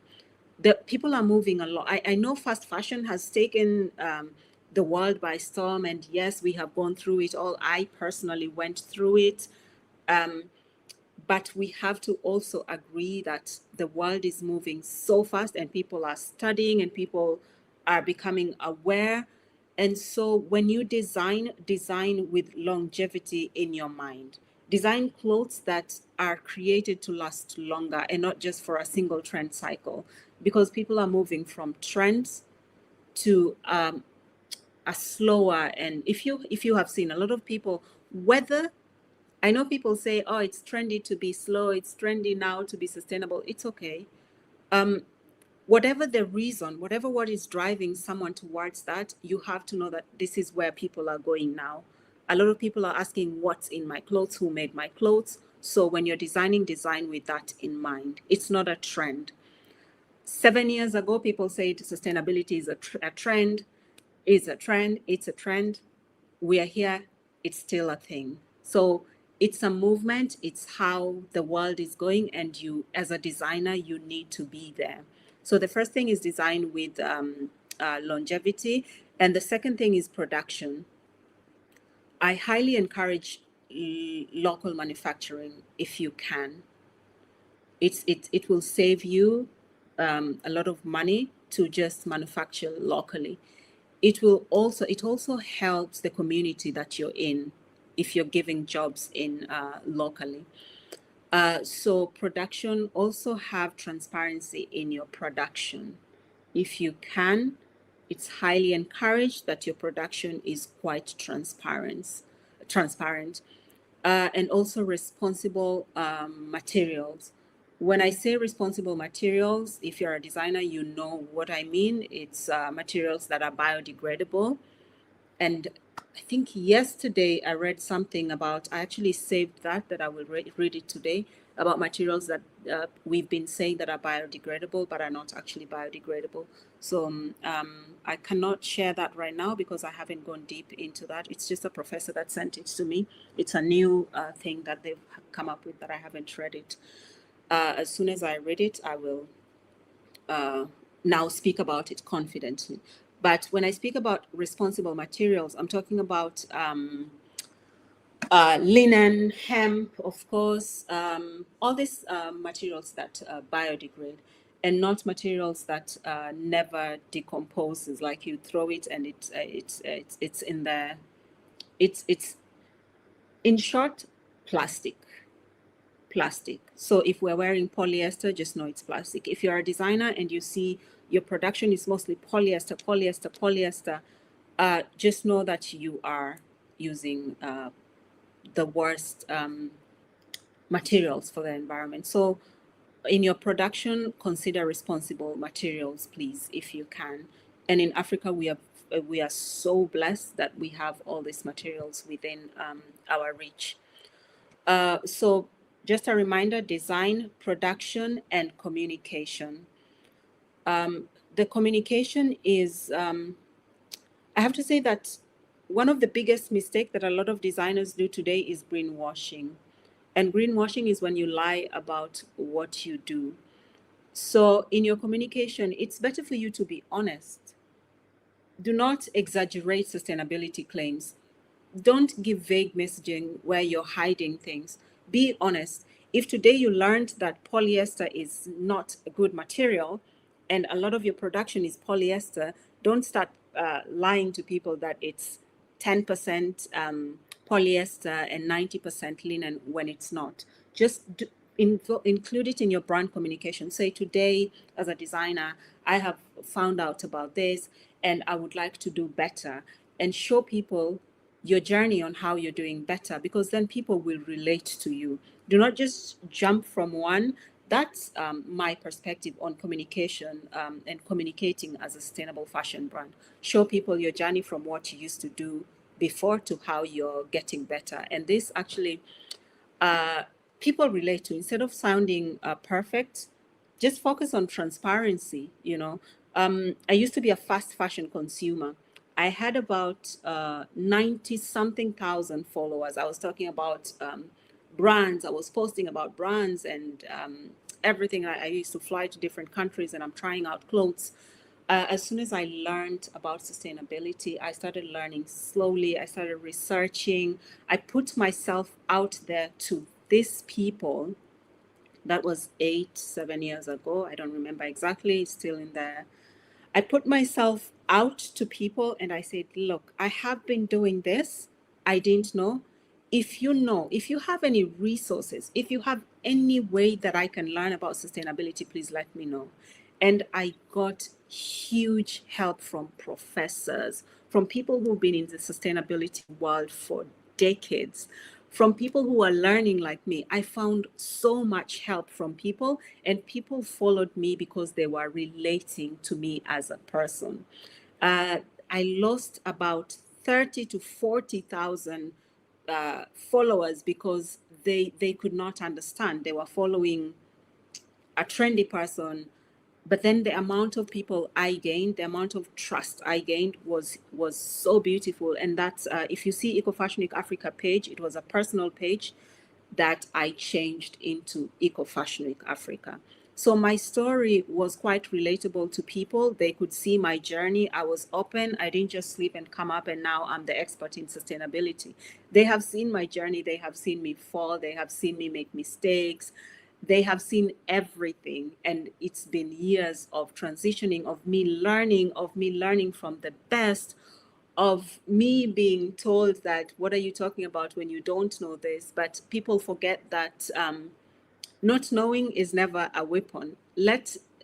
Today you can tell someone that they don't know anything, but we forget that education is always freely available. So what you tell someone today that they don't know about, someone can go and read about it a lot. And I want to challenge you, brand owners, to do your research. Don't be afraid of asking the experts. And real experts are always open to sharing so much resources with you. People will share books. You saw Olive shared a book with you already.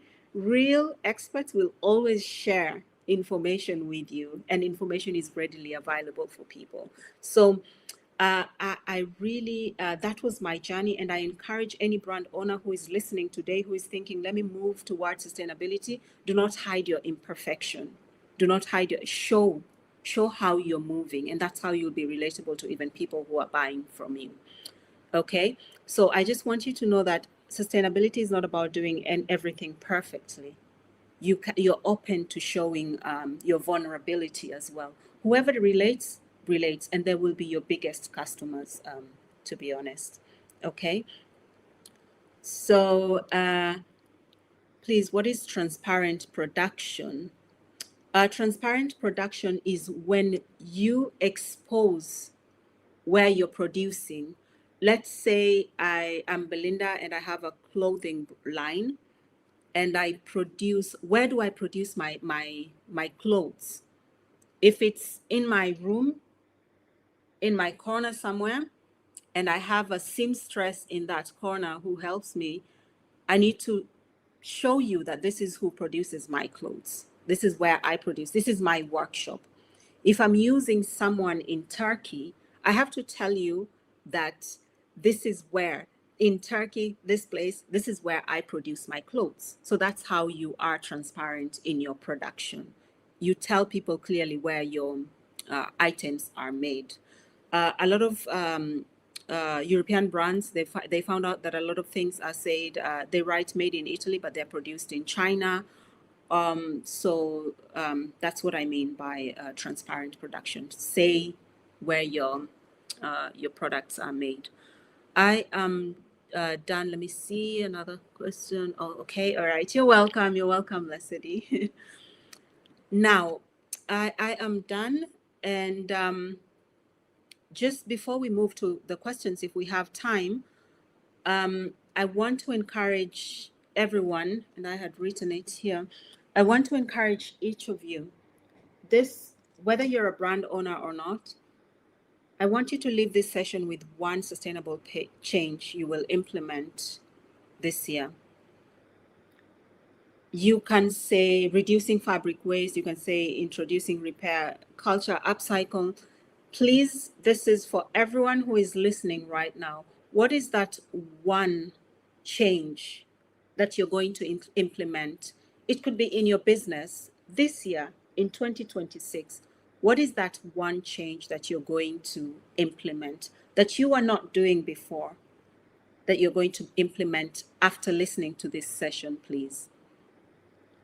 I need answers. I need everyone to be very, very active. Tell me which. Oh, thank you. I love thumbs. Upcycling, Caroline, upcycling, amazing. Small batch production. Oh, beautiful. Beautiful. Small batch production. Caroline will do upcycling. I want you to introduce something today from this conversation. Brand visibility, yes, that is very important. Recycling, okay, that's a big one, because then you will have to remember recycling is different from upcycling. So whenever you say recycling, I want you guys in this group, I know many of you know already, but if you don't know, just learn what is upcycling and what is responsible resourcing and upcycling. Amazing. Responsible sourcing, yeah, so you'll be sourcing responsibly and you'll be upcycling. I'll be using majorly responsible. Yes, please. Yes. Yes. Creating with longevity in mind. Thank you. Thank you. Upcycling at home. Yes. So someone will be upcycling at home. That's Janine. I'm so sorry if I'm butchering your name, but I have to mention your name. Learn from the experts and apply. Yes, please reach out to experts. Send us DMs, send that email to experts. Real experts will always, I'm telling you, it was when I put myself out there and I told people, that was 7 years ago, I told people, if you have any book, if you have any links, if you're a professor and you have a lesson that I cannot afford, please just teach me on the side. I'm willing to learn, and I'm still a student today. You will never be perfect in sustainable fashion. You will always be a student in sustainability. So I'm still a student today. So if you're in this room and you can teach me something, I will learn. Upcycling, and a lot of people will be doing upcycling, and a lot of people are adopting to longevity. Management of fabric and knowing the right fabric for style. Amazing. So I do not know if I have enough time for questions, but I will hand it over. I said Janine perfectly. Made to order, yes, Victoria, made to order is very important, because then you're not overproducing. Another thing that I want to mention to a lot of people is that in Africa, we do not have fast fashion yet. Unless it's someone who is bringing in from China, which is quite popular now. African designers always do made to order, and they design in small batches. So I'm very, very proud I'm very, very, very proud of African designers. Janine, you're one expert I looked at. Thank you very much, Janine. Yeah, I'm so honored, and please reach out to me if you have any questions. Anything I know, I will share with you. If I don't know, I will refer you to people that I also look up to that will share happily. Can I ask a question on a project management on fashion project? I'll be using eco-friendly material. Okay, so let me hand over to the organizers, and then they will take it from here. Thank you, thank you, thank you. Thank you so much, Belinda. We are so happy to have you. That session was amazing. So I could see a lot of questions on the comment section. So I'm just going to read it out so that you can answer them. They were coming in very fast. Okay. Okay, I'm trying to. Yes, the question on. Okay, can I ask a question on project management on fashion projects? Would you like to answer that?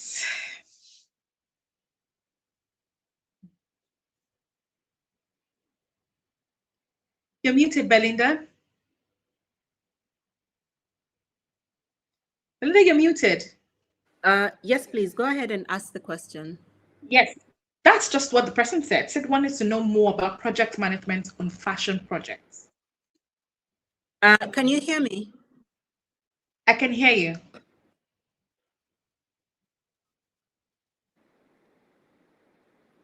Hello, can you hear me?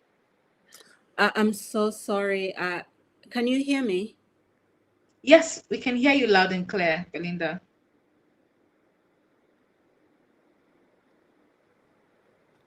Hello, is it just me? Can we all hear me as well?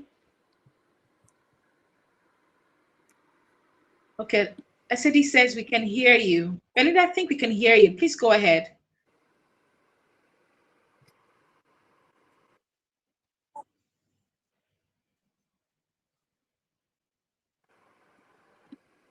Okay, I think there's a bit of a technical glitch. Okay, if you can hear me, I think if you can hear me, I think the question was, I can hear myself, but I don't.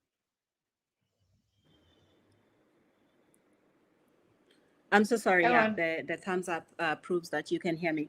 Okay, so please, the question, could you ask again if you can type, because I lost it, or if someone can quickly copy and paste it. I'm trying to go back and forth, but Okay. If so, I'm gonna try and read it out. The question was on project management in fashion. Wanted to understand more about project management in fashion. good.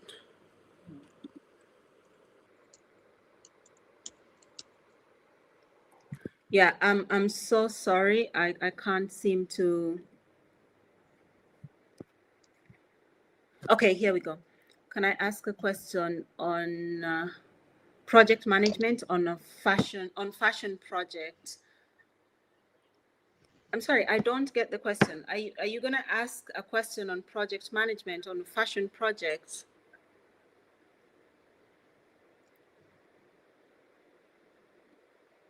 I don't get if that's the That's question. not So really I'm sorry. clear. I can take that privately, and I can take Okay. another question if possible. I'm so sorry about my.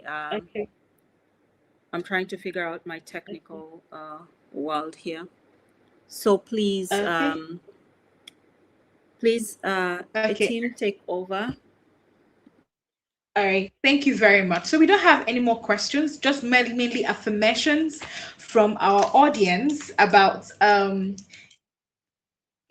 building sustainable principles in their businesses going forward. It's been an excited, an amazing time having you, Belinda, on the call. I did learn a lot. And one of the key things that struck me was the fact that design has actually gone beyond beauty and profits to creating impact in the long term.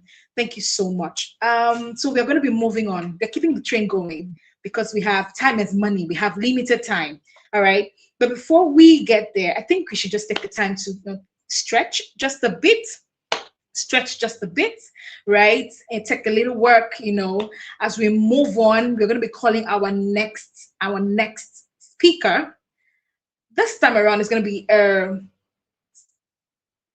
a lot of key speakers, basically about 3 people will be coming on board to be speaking with us. And I love conversations like that. We get to hear different perspectives on a particular subject matter from different people.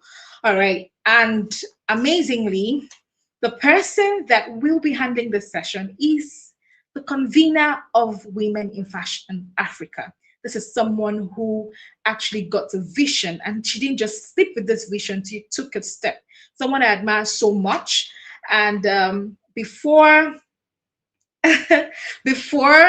she comes on board, I would like to give this opportunity to the media team to please take us through her bio. The next voice you would hear would be the CEO of Obsidian Advisory Africa. Media team, you have the floor. Damilola Ademilokun. Damilola is a Nigerian fashion career consultant, researcher, and business strategist dedicated to advancing Africa's fashion ecosystem through innovation and introducing our speaker, Damilola Ademilokun. Damilola is a Nigerian fashion career consultant, researcher, and business strategist dedicated to advancing Africa's fashion ecosystem through innovation and technology. She is the founder of Obsidian Advisory Africa, connecting emerging fashion talents with career opportunities across the continent. With over 10 years of experience, she has developed impactful programs through Legendary Gold Limited, the African Fashion Business Summit, and Nigerian Fashion Week, helping spotlight African brands globally. Please join us in welcoming Damilola Ademilokun.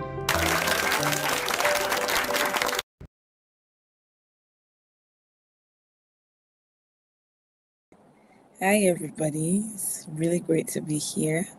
And I'm looking forward to today's conversation. Trust me, I've been waiting for a moment with all of the panelists today. I can't wait to get into the conversation with them. So let's have a wonderful session today.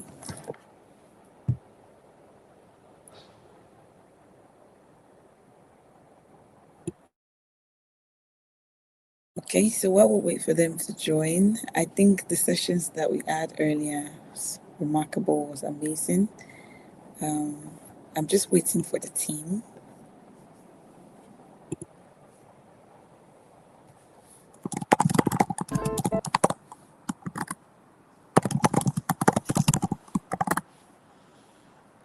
Okay. So while I wait for the team to give directions, I'm just going to share quickly what I really loved about the first sessions we've had. I think the first session was so amazing, guys. Okay, so we have Buki joining us. So let's go. Introducing our speaker, Buki Asehinde, the founder of Bella Africana, a global platform supporting African creative entrepreneurs with visibility, markets, funding, and business education. Through initiatives like the African Lifestyle Experience and the Bella Africana Global Community, she has helped thousands of creatives across Africa and the diaspora build sustainable, globally relevant brands. Buki is passionate about bridging creativity and commerce, mentoring women-led businesses, and building ecosystems that allow African creative brands to scale with intention and impact. Please join us in welcoming Buki Asehinde.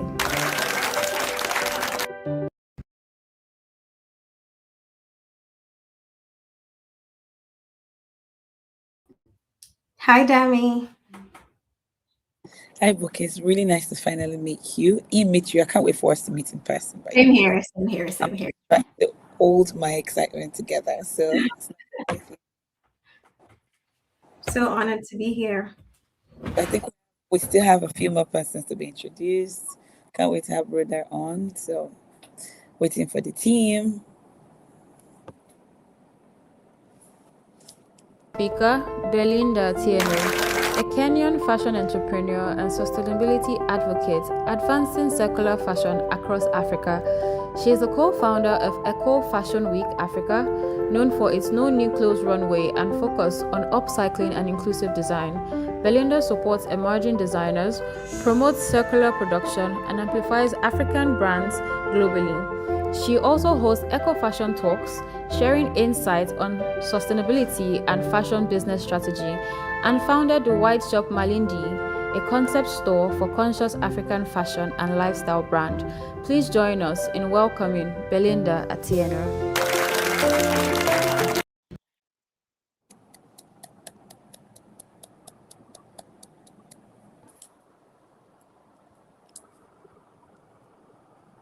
Rhoda Ebun, the lead principal consultant for RTF Company, a fashion and style consultancy based in Lagos, Nigeria, serving individuals, brands, and organizations.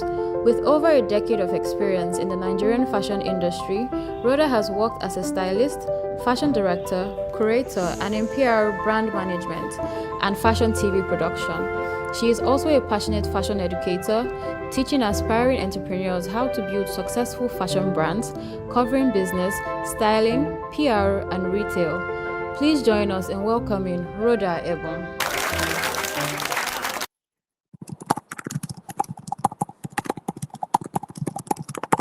Hi everyone.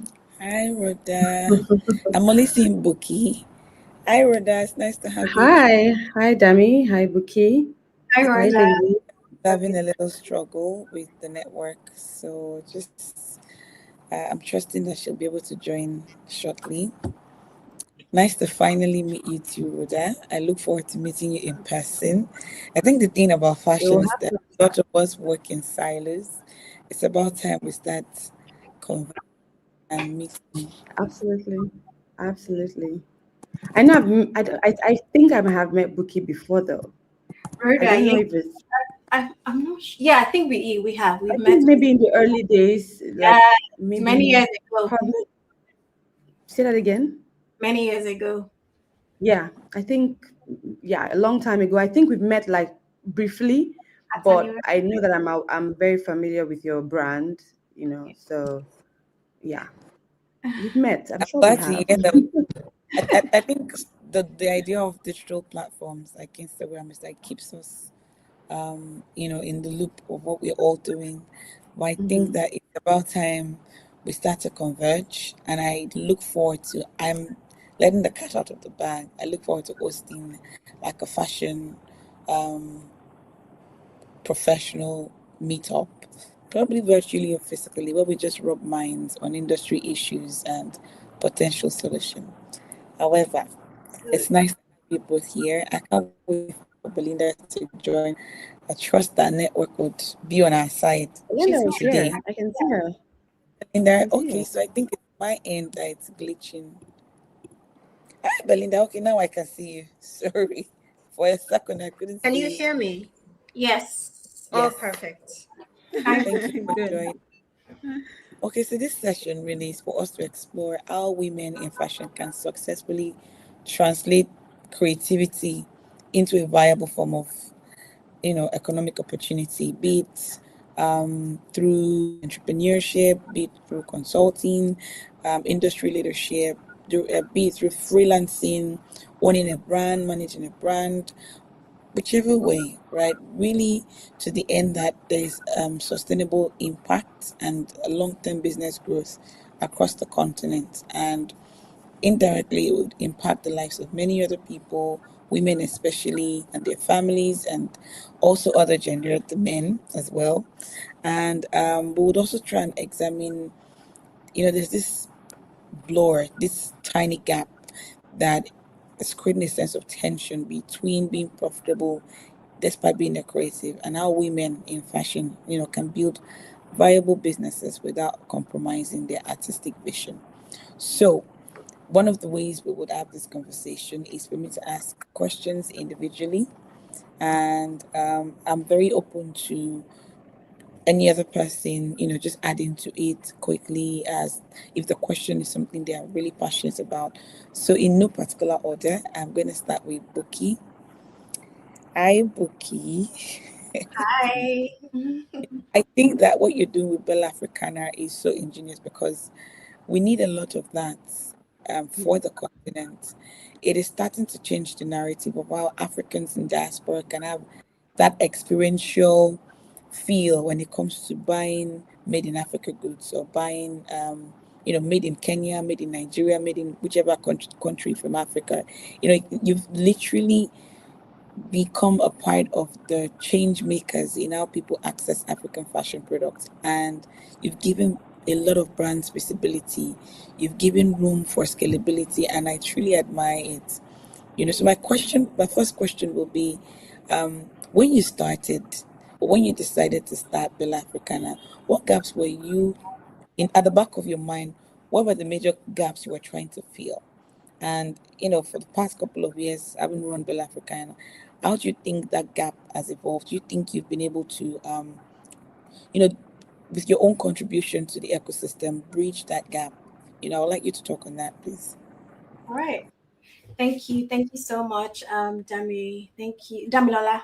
I don't know if you prefer the short and I'm just used to calling Dami. Okay.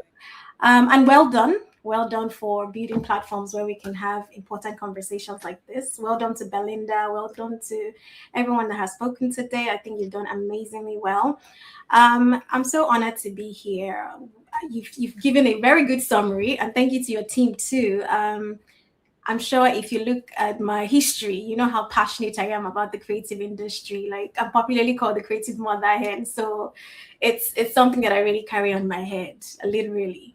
So the truth is, when I started Bell Africana, I did realize that one major thing is the fact that a lot of African creatives, if not because they need money, they would just be creating. A lot of them don't understand the business side of their creativity, right? And the truth is that many were not supported to build sustainable businesses, just like Belinda has been saying for the past number of minutes, right? There's the admiration for African creativity. People love our fabrics, people love the craftsmanship, people love the culture, but there aren't a lot of access, right? Access to markets, access to structured business education, access to buyers, and most importantly, access to global opportunities, right? So many creatives are talented, they're navigating in silos, like you say, building alone. I think that's the worst thing you can do for a creative, having to do business by themselves. And that was the first plug that I kind of wanted to solve, making sure that come what may, you don't build this business alone, right? And it was so clear for us to build an ecosystem, especially helping them to transition from just being creatives to now being commercially viable, right? The moment you call yourself an entrepreneur, you have become a business person. You have to accept those facts, right? there's no emotional side of things. You are now a business person. So Bell Africana wanted to step in to bridge that gap, right? And one of the major gaps today is structured growth.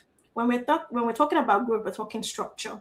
How do creatives move from the attention that they're getting to building structured revenue, from the small production to being able to build more sustainable systems, scalable systems, as some may call it, right? How can you also go from your local admiration to global distribution, right? You're building in your local market, but you want to be able to tap into global markets that also appreciate your works, but you're not able to get there, right? So Bell Africana has evolved, that's the honest truth, from simply trying to promote creatives to building an ecosystem.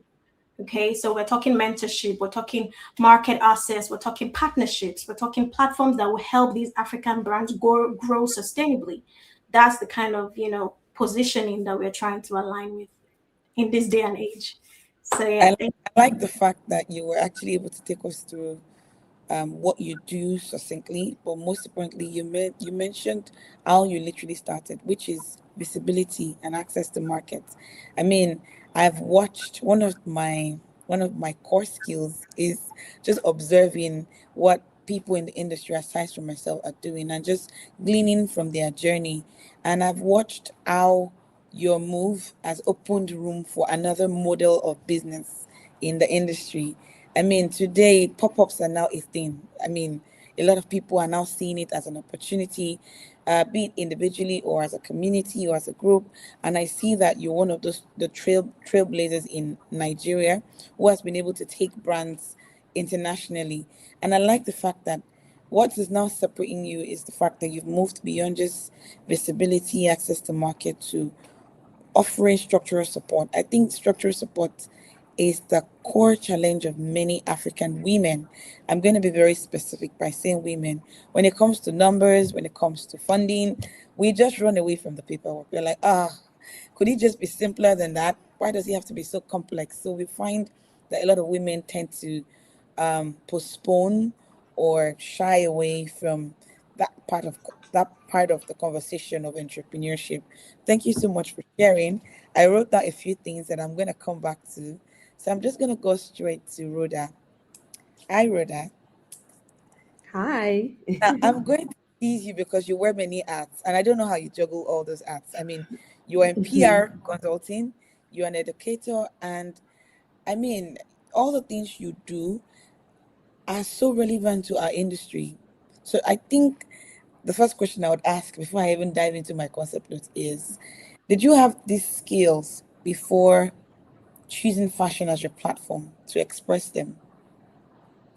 Okay, so first off, very, very first off, I don't like to refer to myself as a PR consultant. I always tell people that PR is a bit or a part of what I do for brands, which is basically brand consult and management. So there's a Okay. bit of PR that goes with it, but in its entirety, just calling myself a PR consultant, I don't like to say that. I there's some a little bit of PR services which is part of the total or a wholesome package that I will offer to brands if I was consulting for them or managing them or giving them direction. Now back to your question where you said how did all of this come together? I would say that first off, my first degree is education actually. Yeah, I studied English in education, so I studied how to teach the English language in university. So I learned how to teach. And then obviously, whilst I was in uni, I did have a flair for fashion, but did not know how to communicate or how to translate or how to evolve. I just knew that I liked fashion, as many people did. But I went on to, after um going to, and I always tell people that all of my knowledge, all the skills I've acquired have all come to play together. So Mm, whilst in university, studying English in education, I had stints in media production. I had stints with being a presenter and all of that. And when I finished uni, I went on to serve in a TV station where I was producing and presenting content for TV. Yeah, so that is another experience that I had. And then after that, I left my NYSC and went to work full time in telco. And whilst I was working in telco, I still wanted to explore that desire to be in fashion.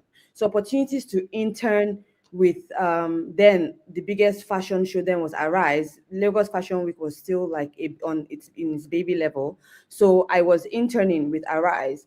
And in the course of interning with Arise, um, I met like international stylists who came to Nigeria to work. And whilst I was doing that, I got the opportunity to go to fashion school in London. So I went to LCF to take like a Fashion short college. course in fashion whilst I was working. So I took some time off work to go and do that. Like I said, I was building a network of knowing people in the industry, and came back to Nigeria, reconnected with one of the stylists in um, who had met in Arise, but worked as PR manager for River Island at the time. And there was an opportunity to intern with the PR team in River Island. So again, I took some time off work and I went to learn that. So, these different learnings, across different, that all just comes together to work together. And then of course, whilst being a stylist and whilst working with fashion brands, you start developing the skill to create and curate. So all of this learning. So now I am now someone who can teach fashion because I've had over a decade experience in fashion. I can do like a bit of PR and brand management because I've had the opportunity to work with like an established fashion brand in the UK and work in their PR department. Then also work with other fashion brands. And then, like I said, I've done TV, and then I've done TV production. So I've had the opportunity to also, yeah, because once my styling started picking up, I started getting like a lot of gigs to work with like TV platforms. So styling the for example, I'll give you with Ebony Live TV. When Ebony Live TV was at its peak, I was channel stylist for Ebony Live TV, and I was styling TV the entire TV show actually, from Moments with Mo name it, all the shows. I was doing that. Big Brother Nigeria came, I was doing Big Brother Nigeria. So here I am working backstage, still learning because I've had like prior knowledge of media production and all of that. Still Okay. learning and styling, and now going on to later produce my own TV platform, which was centered around fashion. So yes, I can produce now and direct TV content that is centered around fashion and teach fashion, still help fashion brands to build a collection from its, start up till. I need the So it's audience just to all give of these you a round experiences of that come applause. together and works together. We need to give you a round of applause. I mean, you are. Please, let's just give her a round of applause. I'm waiting to see the reaction from the audience, because Belinda said something when she was having a session, and I penned it down because I had hoped that I was going to touch on it at some point, and I think I'm going to jump the gun by touching on it now. She said real experts will always share information with you, and what you've literally done is to demystify what it means to build a career. I like the fact that you said, "Oh, don't call me a PR consultant," because my entirety when it comes to PR was hands-on learning and getting your hands dirty and doing the real work. And I think that that is admirable. I am not trying to spite the Gen Z, but I'm just trying to say to them that, listen, I know we're at the time and age where um, we want to be seen and valued for what we offer, but there's also the rule of giving yourself to learning, and that's what Rhoda has literally shared. There's a part where you just have to just, you know, take the offer as they come. When Oli was speaking earlier, she said, "Say yes to the job, and then the rest will follow." And I kind of feel like, as quickly as you were touching on it, I was just hearing you say, this offer came, then I had to post this, and I went there, and then this offer came. So for me, that's such a huge learning moment, and I really hope those listening in and, joining us for this live can take that away, from what you said. So Rhoda, thank you so much for sharing with us how you became this version All of of Rhoda. this. We love it. Yes, we love it. Now, my question will be, now that you have this nice point of view, the intersect between fashion, education, and PR media, if I may put it that way, what are the things you think that fashion brands, designers, talent overlook when it comes to this intersect? I don't know if my question is clear. Not so clear. Okay, so what That's I'm trying to it. say is that how important, I don't want to go straight to personal branding, right? But I Mhm, mean, in terms of styling, PR, branding, retail, mhm. everything it's like a tunnel that leads to sales, right? Absolutely. And at the start of it is branding, perception, how people feel, Mhm, which eventually will lead to sales, right? So mhm. my question is, what do brands or talents or professionals or business owners, entrepreneurs, what do they overlook across this pipeline? What are the things you've observed that they easily look away from? It could be their appearance, it could be investment in the right kind of content or videos. I don't know. I just want to hear from you, what are the areas you think that Yeah. brands, individuals overlook? It could even be storytelling, but let's hear from you, please. Yeah. I think that a lot of emerging brands and even maybe some established brands go from ideation, creation, and just want to sell. So Mm, they miss that intersection of branding and PR, where they have to define their brand and what their brand stands for, which is like super, super, super important. So I would say that initially when I started, when I joined the industry maybe 13 years ago ish. Obviously, fashion has always been existing in Nigeria, but I would say styling, for example, was still in its baby form. There were just a very few stylists. So when you tell people, "Oh, I want to style your lookbook so that we can communicate the story," and they're like, "It's not just to put the clothes on the models." As basically and as raw as it is, yes, but what story are we trying to share? Do you understand? What story am I trying to communicate? by putting the clothes on the models. And then with time, some designers start understanding styling that, okay, they could do the styling themselves. Okay, that's fine. Then PR, do you understand? How about how we're going to promote this story? Do you get how are we going, where are we putting it on in? How are we going to, communicate the story?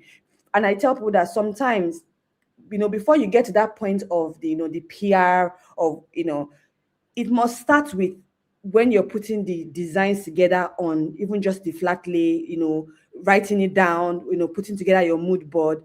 There's PR that goes into there, because by now start defining the story, or writing down the story. Okay, I'm creating a collection that tells the story, and you're going to infuse a bit of PR in. I want people in this media house to wear the clothes because they are personal brand will resonate with this collection. So in that way, when people see it, they will understand the storyline between, do you understand? I rather want, or in some cases with designers, I'm creating a collection that is very peculiar to like plus size people, because I feel like plus size ladies' stories are not told enough. So when I'm gonna do the photo shoot, I want like plus size people to wear it. This kind of person, maybe this plus size model who is very interesting, and then this platform that promotes this.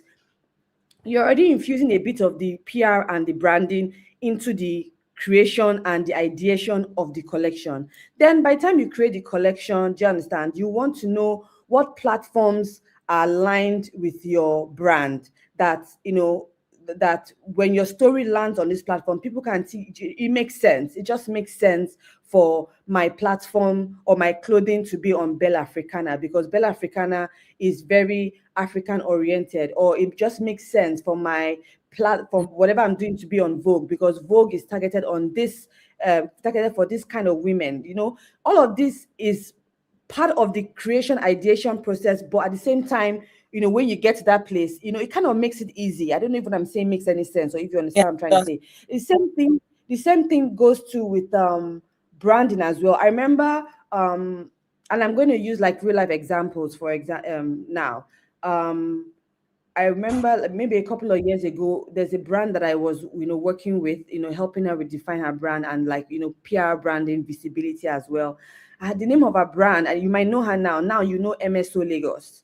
She's quite popular now, yes. But when she started, she was Mrs. Sandra Oh, and then I was helping her with like visibility. She had not defined. She was just basically making anything and everything. And I remember telling her that your outfits, your designs are you're kind of making designs after you as a personality. You've not really defined who your target market is and who you're creating for. And then we're trying to first of all build her brand and her visibility. So at that time I was working with Big Brother Nigeria, which at a part between the third and fourth season was one of the most watched shows in Africa. So I told her, you know what, during the Saturday night parties, for example, everybody's tuned in. We need to get you to dress the housemates. Do you understand?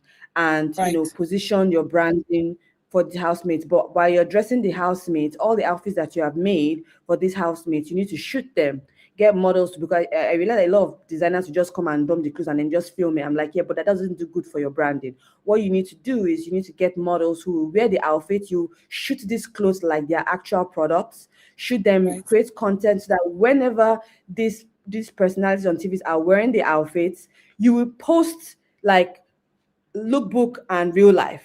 You post this content together so it looks like it's, so it now translates into like marketing and then sales, that people can actually order these clothes and does not just look like, oh, you just made clothes for the housemates and they are just taking content from TV. And do you understand? So it now looks like a visibility tactic to a branding tactic and a marketing tactic. Do you understand? You need to shoot the clothes. Do you understand? Make sure that whatever clothes, because obviously these parties are very themed, but look for a way to interpret the theme and align it with like a collection.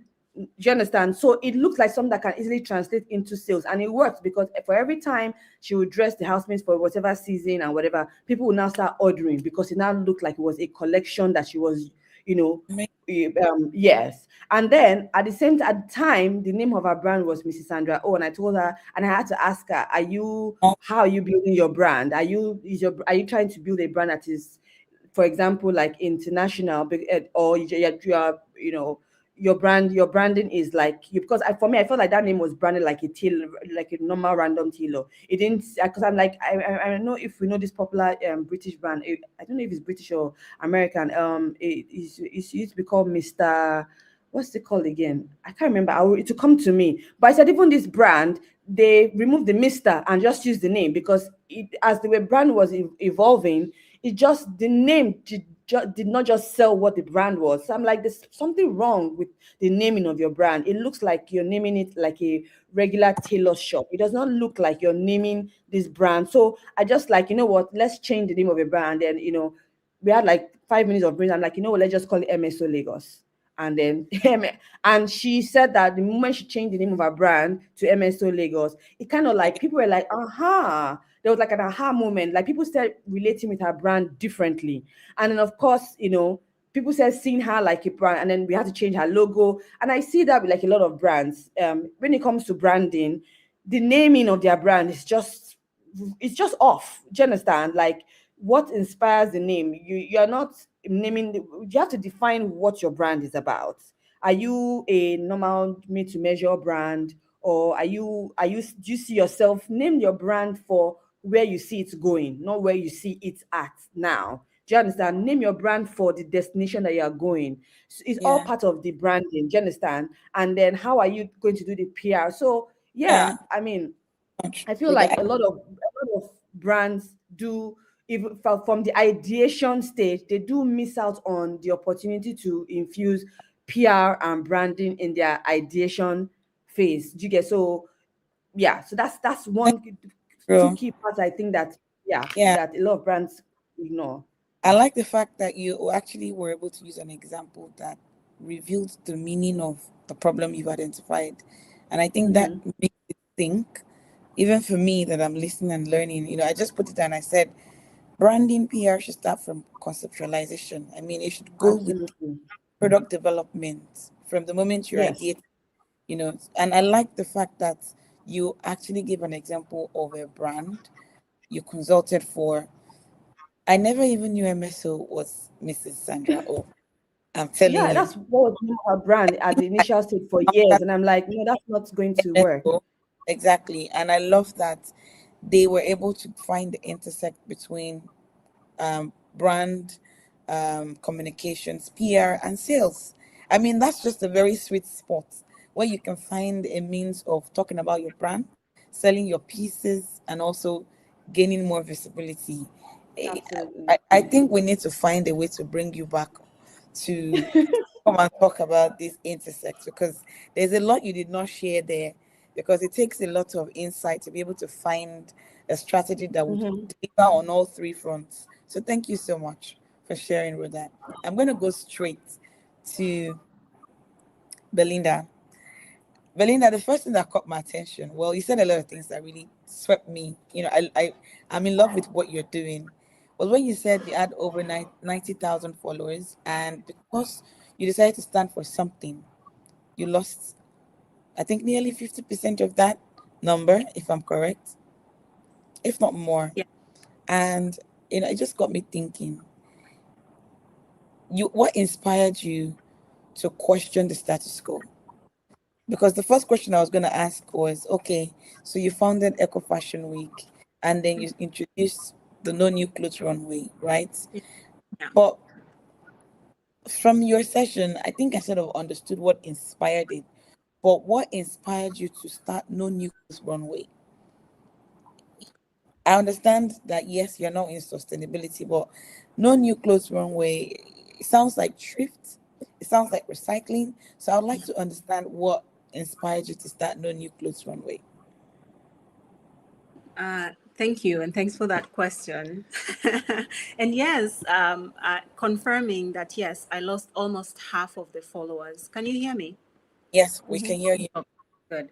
Yeah, just confirming that, yes, I went from 90 something, 96,000. I have the screenshots all the way to 60 something thousand followers when I changed, because I immediately went from showing a flashy and buy Okay. this. I don't know if it's my network. Can you all hear me? I can Yes. hear Well, you. Okay, good. Yeah. So I went from buy this, buy that flashy lifestyle where someone wants to know how to buy this quickly to preaching. You didn't sign up to listen to a preacher preaching about the negative impact of the fashion industry. But yeah, so yeah, I lost a huge number of followers. The inspiration behind No New Clothes Runway is exactly what I shared here, that African brands or people in Africa, we live in imposter syndrome, where we are the meaning of circular fashion. We are the main upcyclers. We are the ones who know how to redesign. But let's see, I can hear typing. I'm here still. I'm good. Yeah. Yeah. Yeah. Okay. yes. Yeah. So we are the biggest designers and redesigners, but we don't own it. So the reason behind No New Clothes Runway was we created a platform that can provide visibility, because there was no visibility in our upcycling. To us, it was upcycling out of necessity.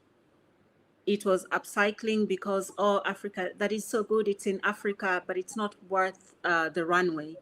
And unfortunately, sadly enough, it was not even worth the big runways that I look up to in Africa. Upcycling was not a thing for us. So we had to challenge this industry, because this stood out. It's me and my sister who founded Ecofashmic Africa.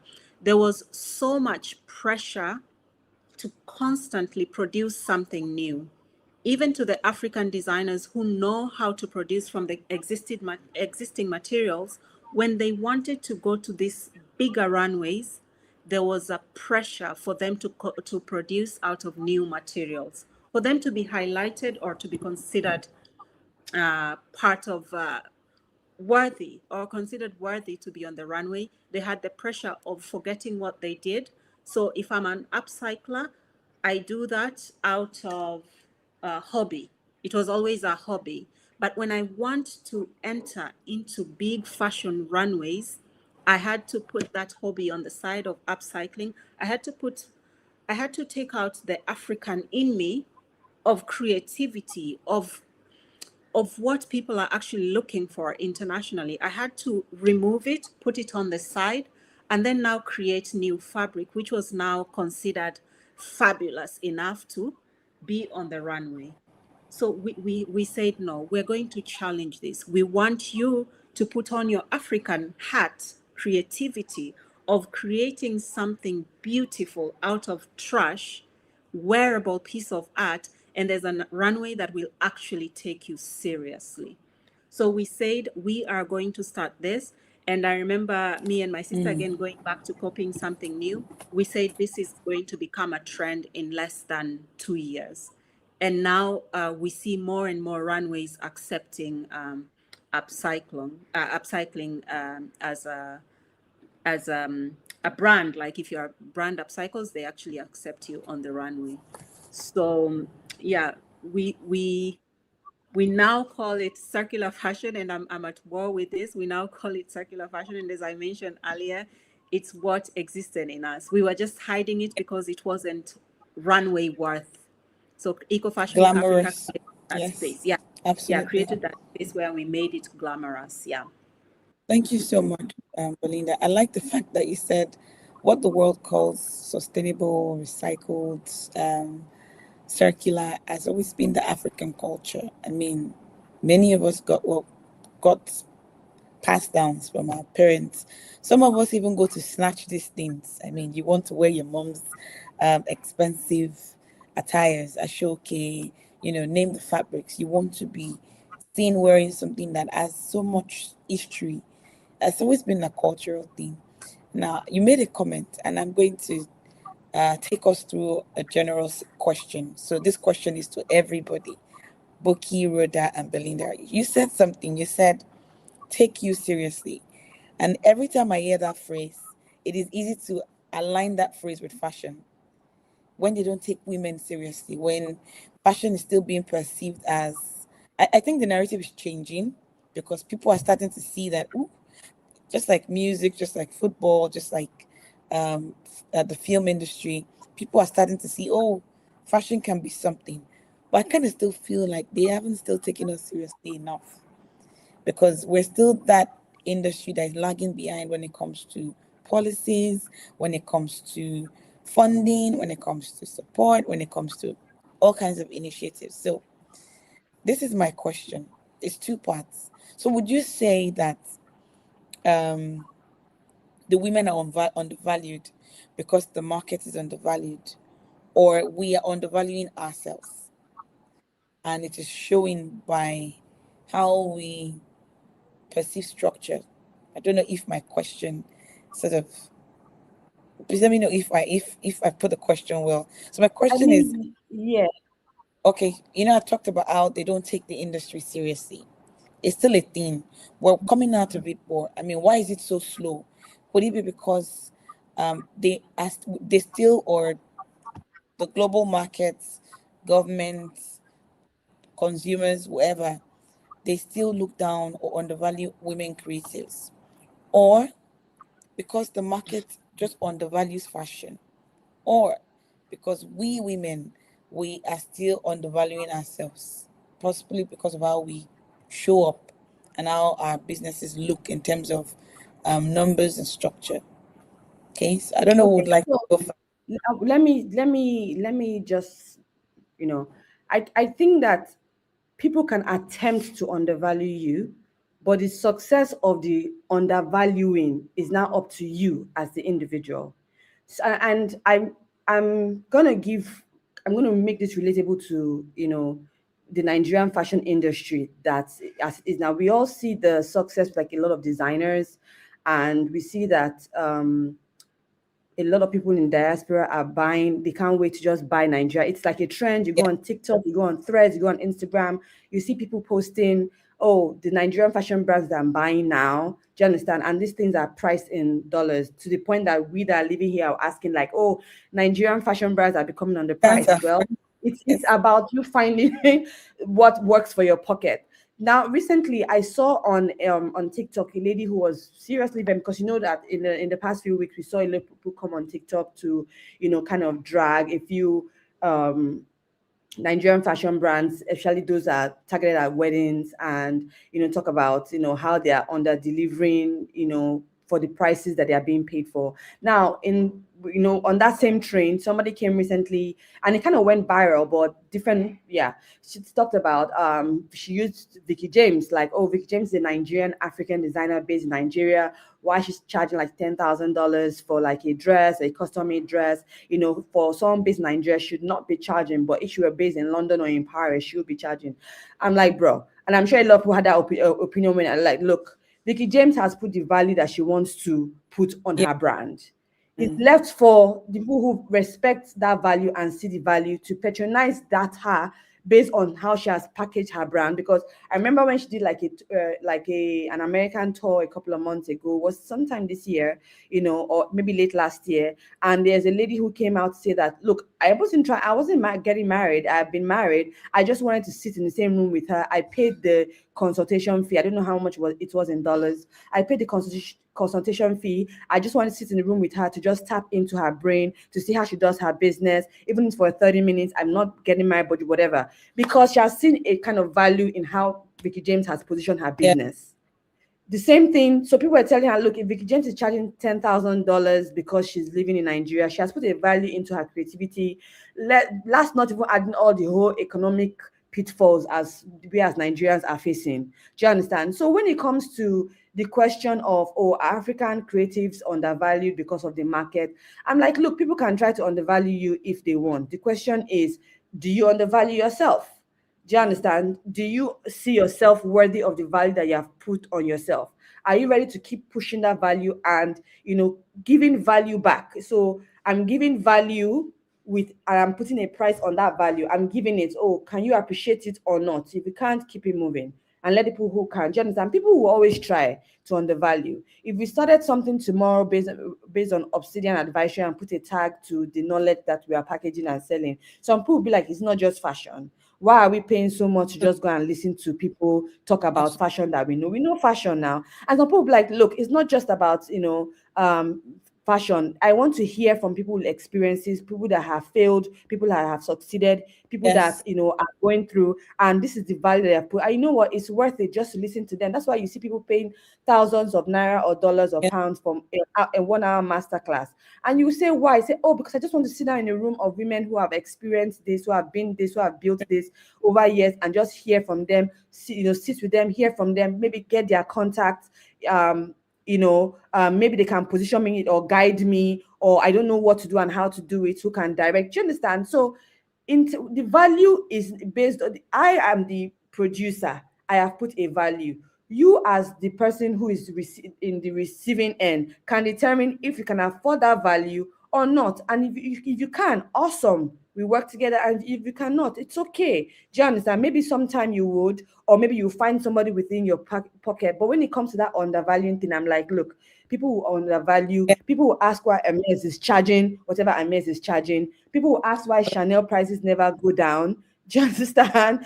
So it's not different. That undervaluing theory cuts across whether you're African or not. People are paying thousands of naira to buy Hetumba, Emika's Bait, Lisa Folawiyo, and I can name it over and over and over. Lots of brands who are doing so well in the diaspora market now. Do you understand? And it's not because it's Nigerian brands. It's because we're like, I don't know, either you or Belinda said it, because we're selling storytelling.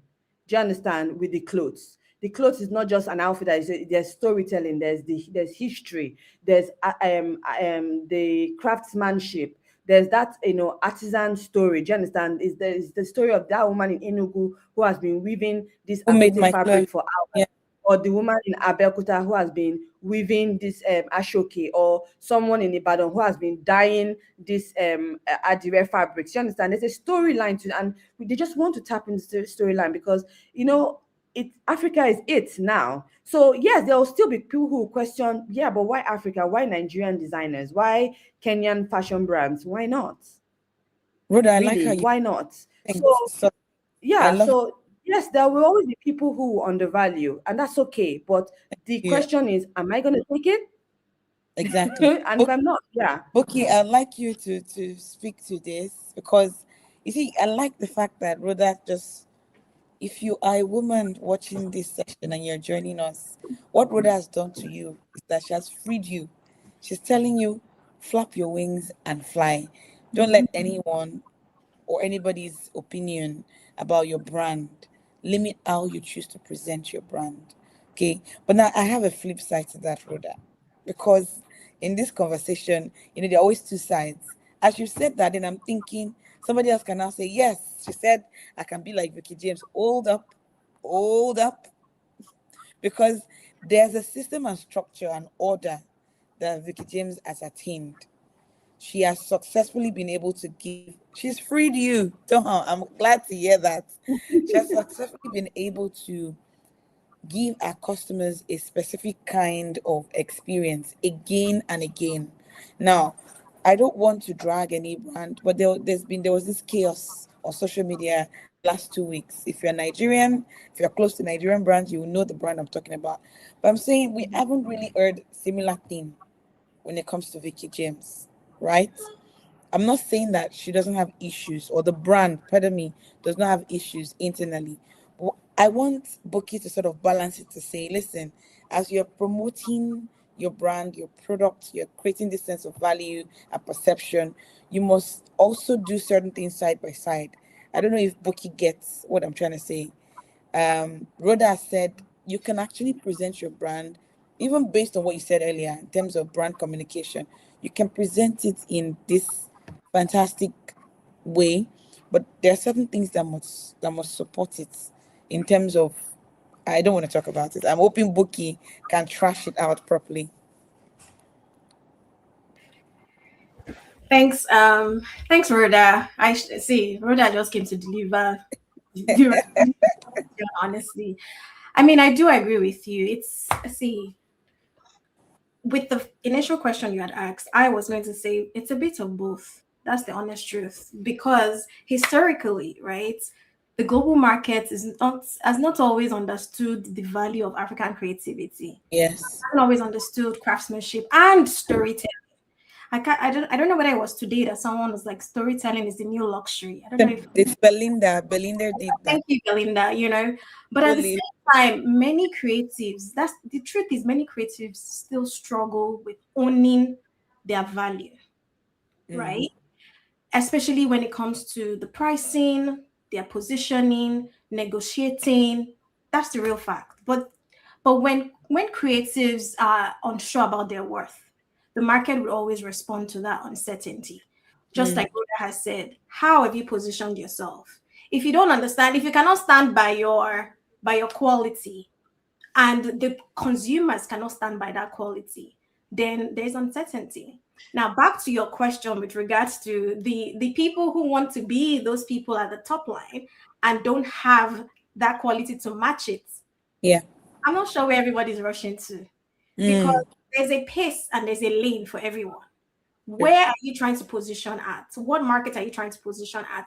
And I like to use this word positioning a lot. I'll give you a very good example. When Bella Africana's event, the African Lifestyle Experience, when I started in the UK, when I moved to the UK, first of all, I used 1 year to be very confused of how to position in this market. Building from Nigeria, and the impact that we've done for so many years. At some point, I thought I was running a charity, but my sister, I'm not running a charity. It's a social enterprise, but it's for profit. The first thing that I thought about was, this is now an ecosystem we're trying to build. How do we position ourselves and be valued as quality and excellence compared to every other brand in the market? And what came to mind was Oxford Street. I was like, you know what? Whenever anyone Googles anything that has to do with Bella Africana in the UK, I want them to see Oxford Street. And whether you like it or not, any global brand from wherever in the world they are, they always want to have their flagship stores on Oxford Street. And so that had already increased credibility. Absolutely. You're not coming, if you come for our event, you're not trying to price the brand's products like it's tomato and pepper that you're pricing, that you're buying. Yeah. So Absolutely. in essence, what we're trying to say is, you have to do your work. You have to, if you want to be known as that quality brand, it's part of your work is going to be perceived externally, but you have to do the internal work. You have to be able to make sure everything is working together.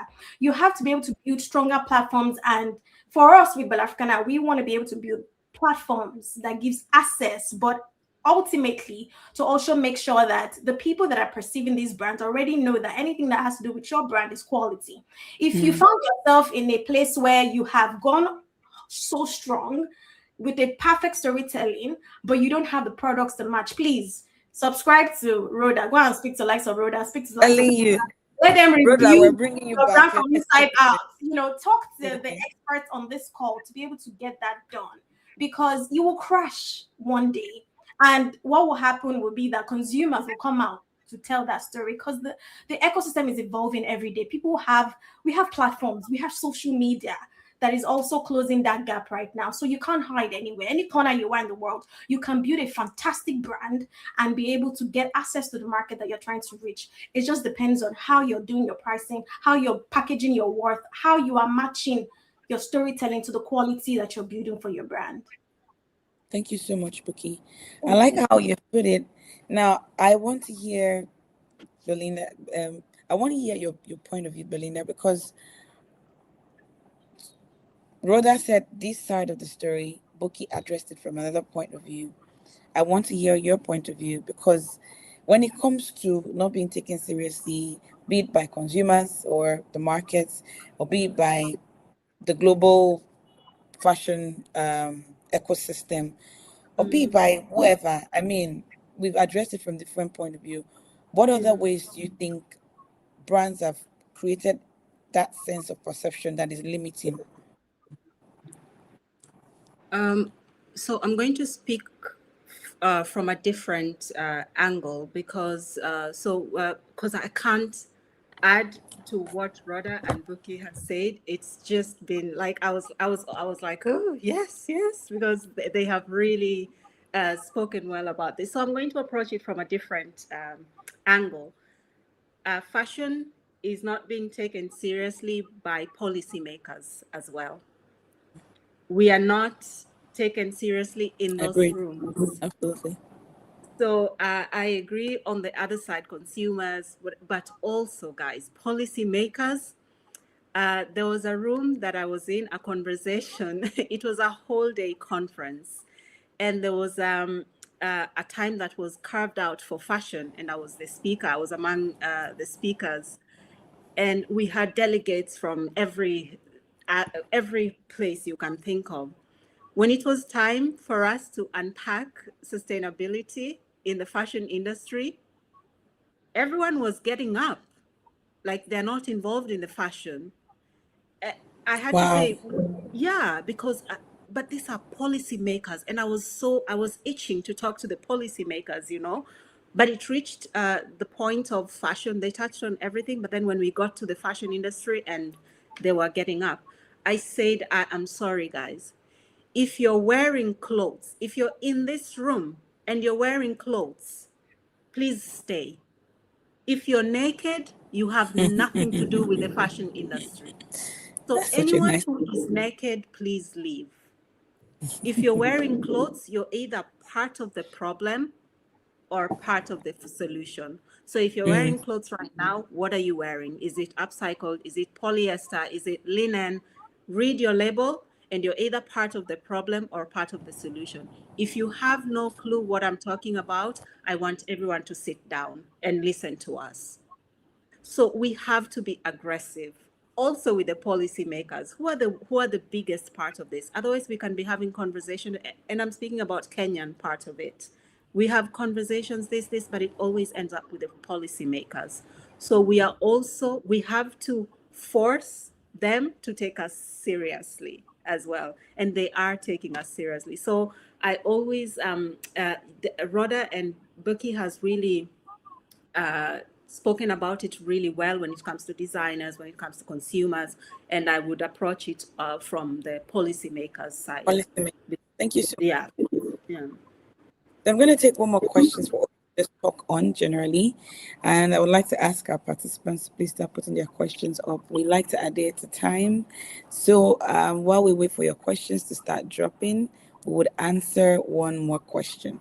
Now, this question is very pregnant, if I may put it that way.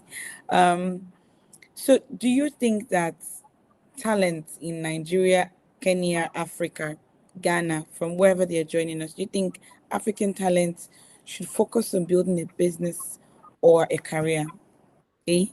And what career path would you advise an individual? Would you advise them to launch a brand? Would you advise them to pursue a professional pathway? And on that note, I would like to ask if mentorship and apprenticeship is still powerful. Do you still consider them as a useful mode of entry, to building a fashion career today? Okay, so I would like Belinda to start, then we will go on with Buki and then Rhoda. Belinda, did you get the question? Yes, I think I will take the mentorship question, if it's important or not. Personally, I've had a few people who think mentorship has gone to flames, but for me, mentorship is still very, very important. I find it very powerful because that's how I got to where I am, and that's how I can see myself going to where, because I haven't reached where I want to be yet. And through mentorship is how I can see myself getting to where I want to be. So I think that fashion is still largely relationship driven. So access to this kind of knowledge, network, and experiences can really shorten your I would say, learning curve dramatically. So yes, mentorship is still very, very important in my own opinion. Thank you so much, Belinda. I like the fact that you pointed out mentorship, but my concern with mentorship sometimes is the fact that it could be easily abused, or it can lead to that sense of burden on the part of the mentor. But I like the way you've submitted it. It's a path to actually building a career. Buki, what would be your take? Did you want Should me brands? No, you could answer both, to? or I, you know. Okay. Yeah, absolutely. Mentorship, apprenticeship. I think that they're both. I'm where I am today because of mentors who have poured into me. I think fashion is still one of those industries where proximity would always accelerate your learning, right? So it depends on who you have access to. But just like you said, you need to be able to understand the value that you carry, the worth that you carry, the passion that you carry before you can approach a mentor. So what is that mentor going to be adding to you so that you don't become I need you to do this to help me get there. It is, I know where I'm getting to, but I need you to help, maybe help me put together a structure that helps me get there. So you already have a foresight of where you're going to and you're working backwards. So you'll be able to know what kind of mentor. You might not even need a fashion mentor, for example, or a mentor in fashion. You might need a mentor in marketing, for example. You might Yes, need a mentor in sales.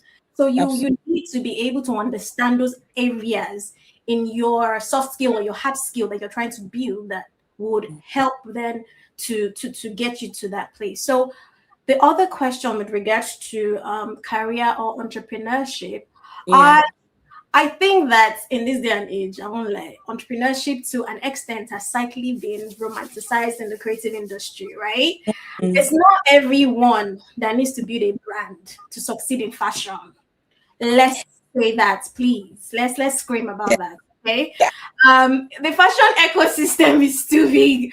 We need designers, we need stylists, we need the buyers, please. We need production managers, we need your consultants, we need the creative directors, we need educators, we need Rhodas, we need Belindas, we need Belinda, we need Buki. more. We need books like with Bella Africana, for example.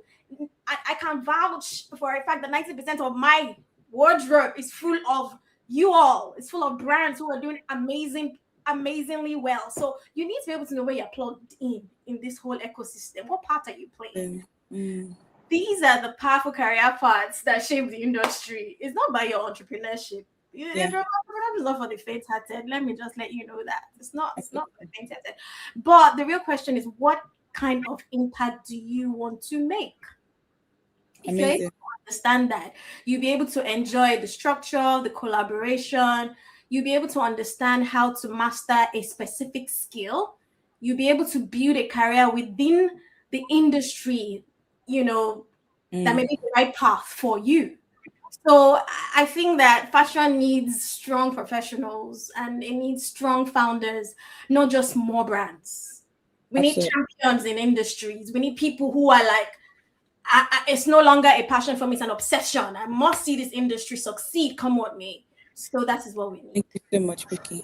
I'll just add to what you said when you said touching on the different roles. I mean, one thing Obsidian has been doing, like you said, an organization in Africa that is obsessed with lauding it when it comes to becoming professionals and not just entrepreneurs, right? Is Obsidian. The Bridge Institute launched and having courses in production management, operations, product development are things that we are particularly pushing to the forefront so people can own a narrative, own a niche. Don't it's not about building a brand. I like the fact that it didn't come from me, it came from Buki, everybody. So for more information, please just ask our team, okay? And on the side of knowing what career path to do, I'm a fashion career coach.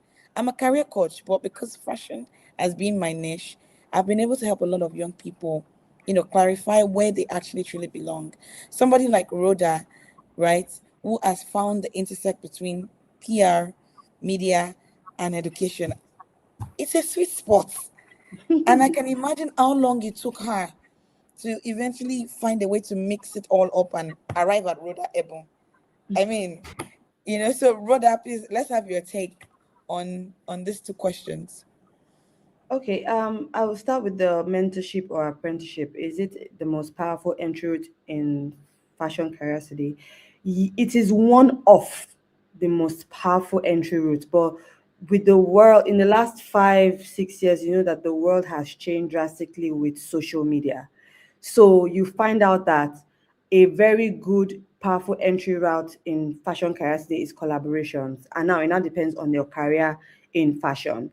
If you're a stylist, for example, yes, mentorships and apprenticeships are good, intern with another stylist.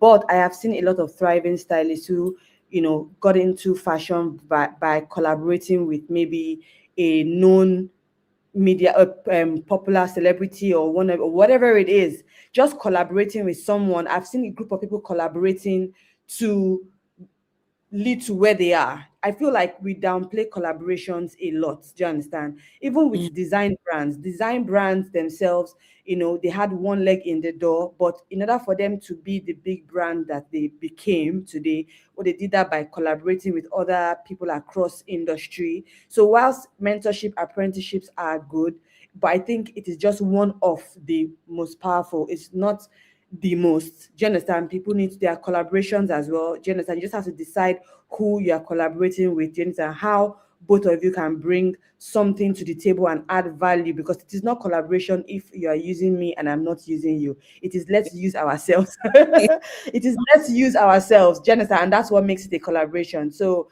Thank you. collaborations is one of the, it's just one powerful tool that I've seen that has worked and is working. Do you understand? You just have to figure out how to collaborate and make it worth each other's time. Then of course I feel like entrepreneurship is over romanticized, because I think everybody thinks that being my own boss is sweet. It's sweet to the ear, but Suffer head, if you don't have your head, you for those don't of have us that your are head. entrepreneurs, we know how many times we've cried. We've probably cried way more than we've laughed. Do you understand? And in a way, I do not blame people who see entrepreneurship as a way out. But I think also at the same time, it all boils down to like a lack of discipline and Yeah, being a good, because it's good to be a leader, but it's also as great to be a good steward. So because you can design clothes does not mean you should own your own fashion brand. You can be a great designer for an established fashion brand, bringing something to the table to that already established fashion brand. Obviously, have to have maybe someone in legal who can advise you on how to get something from your IP. I'm designing for you. This is what I'm getting in return. They have that already abroad. So you see designers move from one fashion house to the other, but obviously yeah, they're getting something off of it. Do you understand? Same thing with styling. As much as things are established in Africa, Nigeria in particular, because that's where I work, there's still room to grow, because if you see how other people do that, you can get some stylists who work specifically with fashion brands, and it's okay for them because they do well. Do you understand? They're in charge of the creative direction. So once the designer or the manager or the group of people who come up with the design, the stylist is a part of the design team, then you're already the visual artist, everybody's coming up with how they can play a role in how they're bringing up this collection to life. There are full-time stylists who work at Fashion Nova, ASOS, all these established brands, and that help them with interpretation of collection and all that. And they don't have to be their own freelance absolutely. stylists. They have their full-time jobs. Do you understand? So, yes, I understand that with the way Nigeria in particular, our economy is shaped, people just see it as, but I feel like it makes the whole industry less crowded if you're working for Thank someone. you. Do you understand? There's everybody has, if there's 1 million makeup artists to 500 people who need a makeup artist, there are 1 million stylists to maybe like 500 people who need stylists. But it just makes sense if there's a stylist who works full-time with this corporation and that's your job, and a designer, you design for out of school, you just get a job with this whatever. The creative director or the owner of the brand doesn't have to do everything. Do you understand? You can have people who know their roles and deliver, and everything is just just working out. So yeah, I think entrepreneurship, and I feel like it will make the whole ecosystem a whole lot better if not everybody is an entrepreneur. Yeah, If thank you you so understand, much. because Just yes, in the it head. just makes the market a little more choked, and sometimes it makes it harder to take people seriously. Where, Yeah, do you understand, we see that there's everybody's doing everything now. Do you understand? I feel like as fashion businesses we can contribute to how the economy's growth is if we are hiring people to do this, to take up these roles, and we're not just one person who's doing everything, and then and then you leave other people to go and start their own too. Yeah, I mean that's just how I feel though. So Thank you so much, Rhoda. I think that you actually hit it. You've hit it bullseye, because right now, as a fashion recruiter, so we hire for companies, right? If you work with us, you see that we always tell you we can't just give you anybody, because listen, the market is saturated. Everybody wants to be an entrepreneur. People are not being, they don't want to go through um the path of just growing a career. Even to become an entrepreneur, I mean, is a journey. I mean, some people stumbled on it, right? So I'm going to use this my comment to answer the question that Juliet asked. She said, sometimes you start a brand based as a designer based on talent and drive by passion. Some people have succeeded without schooling on the skill. Absolutely. I mean, creativity is one part of running a fashion business.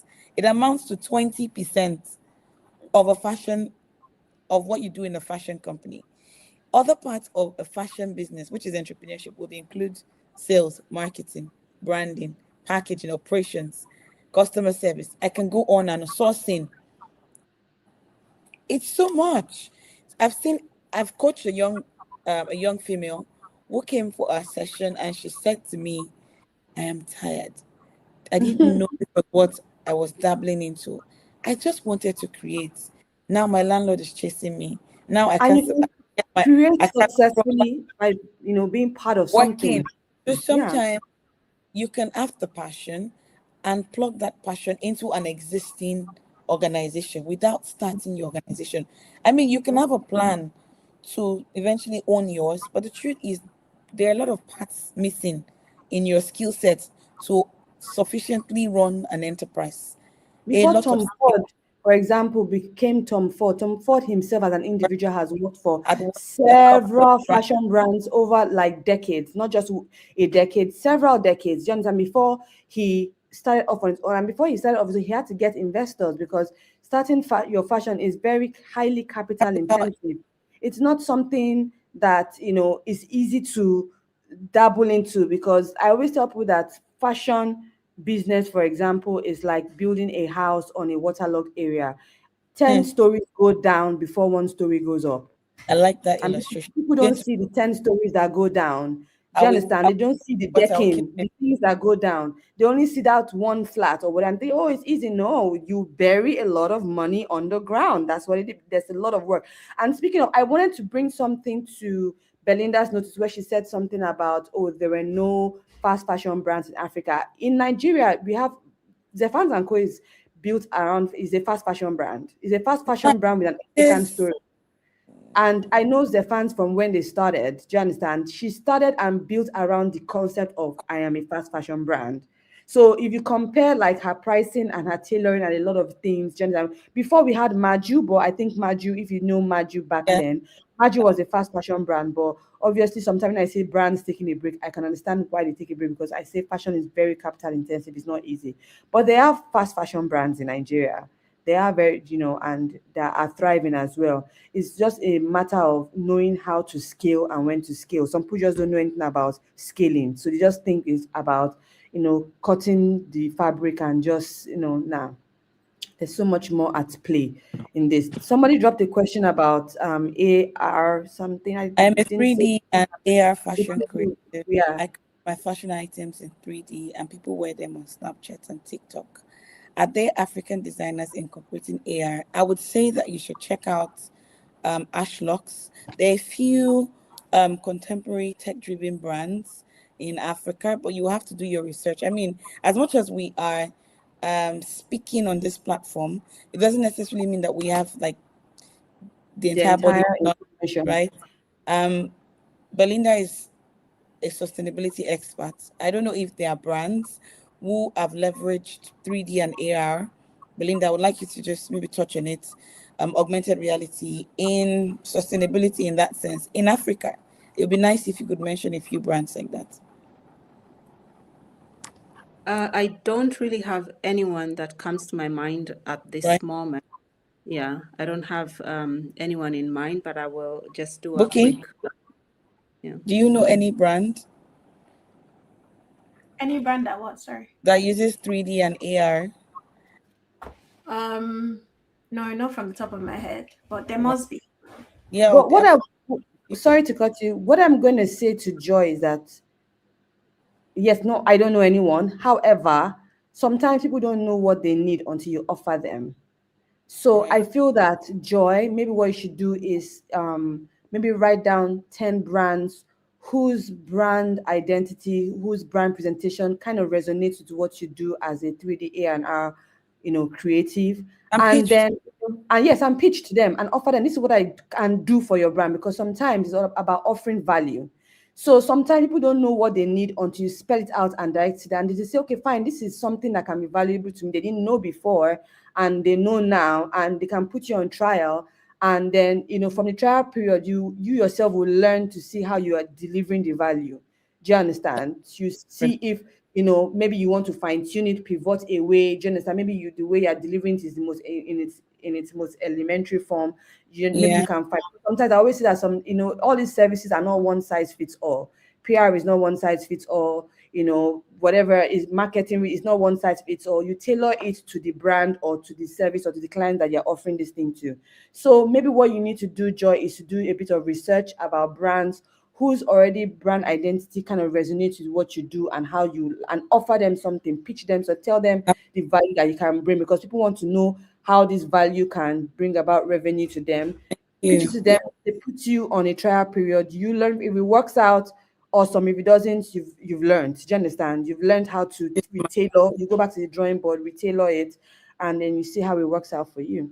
Thank you, Rhoda. I think that we've come to the end of the session, but in just few words, I'd like to ask, if you were to speak to your self, 10 years younger version, what would you advise yourself to do today, knowing what you know about the industry today, and you were 10 years younger? What would you advise yourself to do, Belinda?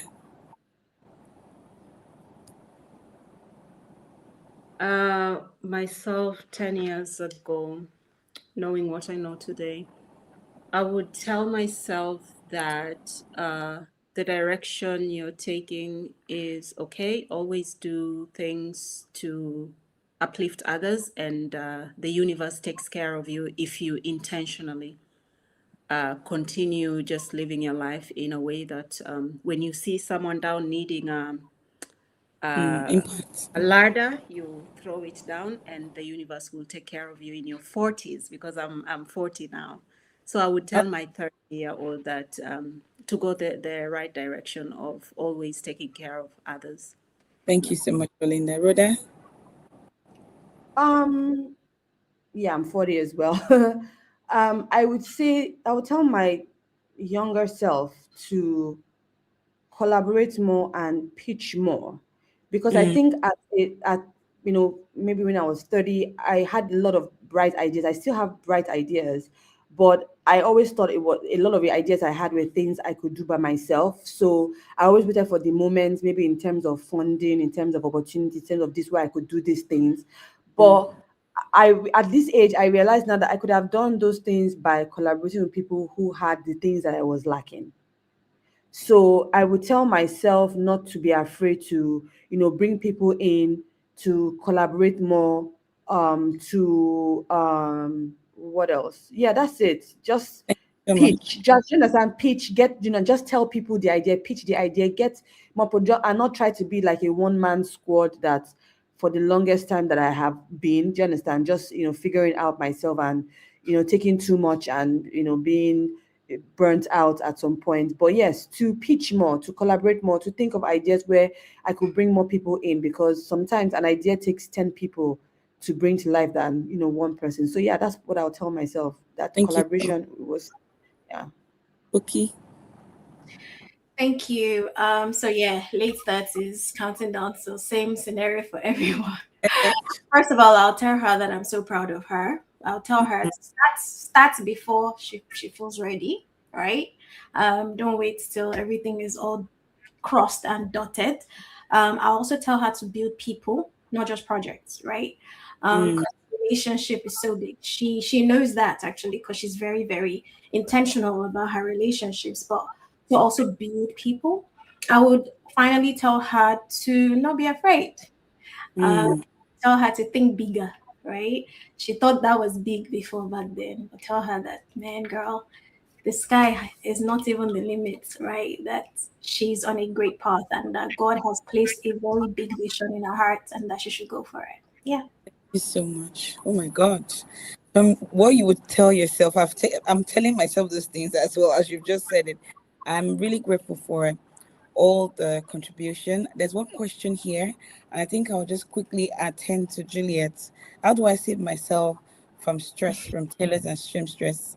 Can be disappointing.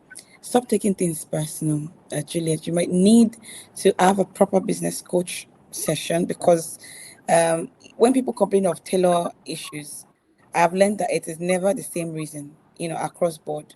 So your reasons for having issues with your tailors might be structural, might be in terms of remuneration, salaries, how much you pay them, might be in terms of your workflow, might be in terms of the place of work. I mean, the aesthetics of where you work, how conducive. It can be a lot of reasons. And the truth is, those that do not have design skills tend to succeed more in running a fashion business because they don't take it personal. Creatives take everything to heart. We take it so personal. My brand, my business, my shop, my clothes, my fabric. I mean, but when you start to learn to come outside of that and be more professional in your outlook towards your business, in a way you might be able to deal with tailor problems. I mean, if I were to ask you, what your employment policies are, or what your company culture is. I'm sure you'll be wondering, I don't have all that one. No. I don't know about that. Oh. But that's what I mean by you might need to speak to someone.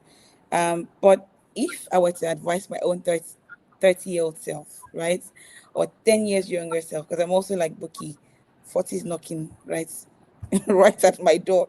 What I would say to her would be that you're on the right path, really. It's okay to be a social enterprise. It's okay to start a social enterprise where you focus on people. Um, but I would also advise, like Buki said, to lean more on working with others, collaborating, partnering, and also knowledge sharing. I wish I did that earlier on. I think I always just kept looking for the right time, the best. I was trying to perfect it. So I would say, knowledge sharing, just pour your art out in a very professional way and see what that would lead to. So Juliet, please, if you're okay with it, if you're in Nigeria, wherever you are, you can send us an email. We'll see how the consulting team can support you, sort of stop having a lot of headache because that alone can demotivate you from building your brand. To wrap up the session, I'd like to say a big thank you again to Buki Asehinde, founder of Bella Africana. This is me saying to you all, check out Bella Africana on social media and do well to follow the brand. Follow her as well on LinkedIn. A lot of fashion talents do not maximize LinkedIn. Kindly also check out Belinda Atieno on Instagram as well as LinkedIn. Also, Rhoda Ebun, I will say to you all that all these persons that we have brought to you today, they are not my buddies. We don't know each other from secondary school or anywhere. They've only become industry through collaborations and connecting with them via professional platforms like LinkedIn. And that's also because they put themselves out there. So that's the learning point for you as well. So thank you, everybody. Thanks to the WIFA team and Obsidian team for excellently putting this together, and to our participants. Right now, Obsidian is not on Instagram. Why? Yeah. What happened? So for the last 6 months, we've been struggling with Meta. They've been bringing us down for a lot of reasons, foundational reasons. So we've decided that, you know what, let's build this without Instagram. Let us continue to fix Instagram, but let us continue to move regardless of Instagram. So we're going to be very loud across all other platforms: Facebook, Pinterest, Twitter, Snapchat, TikTok, LinkedIn, and also on our website. So please do ensure to follow DA, the fashion career coach, and we will definitely carry our community along. don't worry, we'll be back on Instagram very soon. We'll beat them to it. We'll figure it out. Thank you for asking, Rhoda. And thank you, everybody, for joining this session.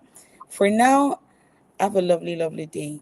I will be hosting a coaching session for those that might be interested in the month of April. So stay close and follow the conversation. Maybe we could borrow Rhoda or Buki or Belinda. I don't know. You just never know. So kindly follow me on Instagram for more information. Have a beautiful, beautiful, beautiful Friday. And thank you, everybody, for joining. Bye, everyone. Thank you. Bye-bye. Thanks for having us. Whoosh. That was super, super, super, super powerful. Whoosh. Thank you so much to our amazing panelists. The wealth of knowledge we just got from that session is unquantifiable. Please don't go anywhere. We are not done. No. We are not done. Please stay with us. Stay with us. Don't go anywhere. Don't go anywhere. Deshola, come back. Don't say bye. Come back. All right. Don't go anywhere. We have one more session, and this one is the most powerful. This one has to do with money. Money. So please stay with us. Stay with us. Okay. Olamide, please stay with us. Stay with us. All right. I'm not going to waste our time at all. I'm not going to waste our time at all. I'll just go ahead and call the next speaker. So we know that no matter what it is we've heard today, the things we've discussed, we can never push forward if we don't have the fuel for it. And in business, you're talking about funding, right? So we have a financial expert on the call this morning, right? She's going to be giving us strategies on how to get the right capital, strategies on how to get the right capital for our creative vision. Without much further ado, our financial experts, please stay. This is our last session for Bongani the day. A finance professional, entrepreneur, and speaker, Bongani Makoni, a finance professional, entrepreneur, and business enthusiast with over 20 years of experience across industries including oil and gas, banking, agriculture, property management, and financial services. She is also a business owner, combining hands-on entrepreneurial insights with corporate finance expertise. Bongani speaks on practical financial strategies for women in business, focusing on profitability, decision-making, and sustainable growth. Her mission is to equip and empower individuals to turn financial strategy into real, tangible results. Please join us in welcoming Bongani Makoni.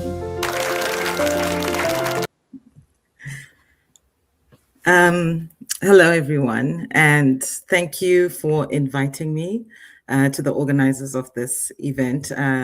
Thank you, Demi. It's such an honor to be here with you all, and it's so insightful listening to the previous session, listening to my fellow panel speakers.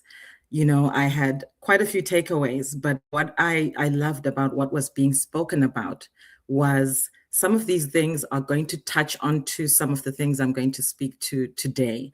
So it's awesome when we're always aligned. And I guess I'll just jump right into it, and we'll talk about funding your vision, alternative capital strategies for women entrepreneurs. So let's look at the challenge first. Before we get into it, let's look at the challenge. Creativity is not the issue when it comes to people who are in the fashion industry. Creativity is not the problem because you have the ideas, the fabrics are there, the vision of the brand is there. Customers love your designs. But what we then realize the main challenge is when it's running a business is funding. Everyone has an issue with funding at some point. Some people's journeys are very straightforward. Some people's journeys are harder than most. And what you will find is that funding creates an issue when it's not accessed correctly and when it's not used correctly. So how do you produce the next collection? How do you scale up your business? How do you grow? Hi.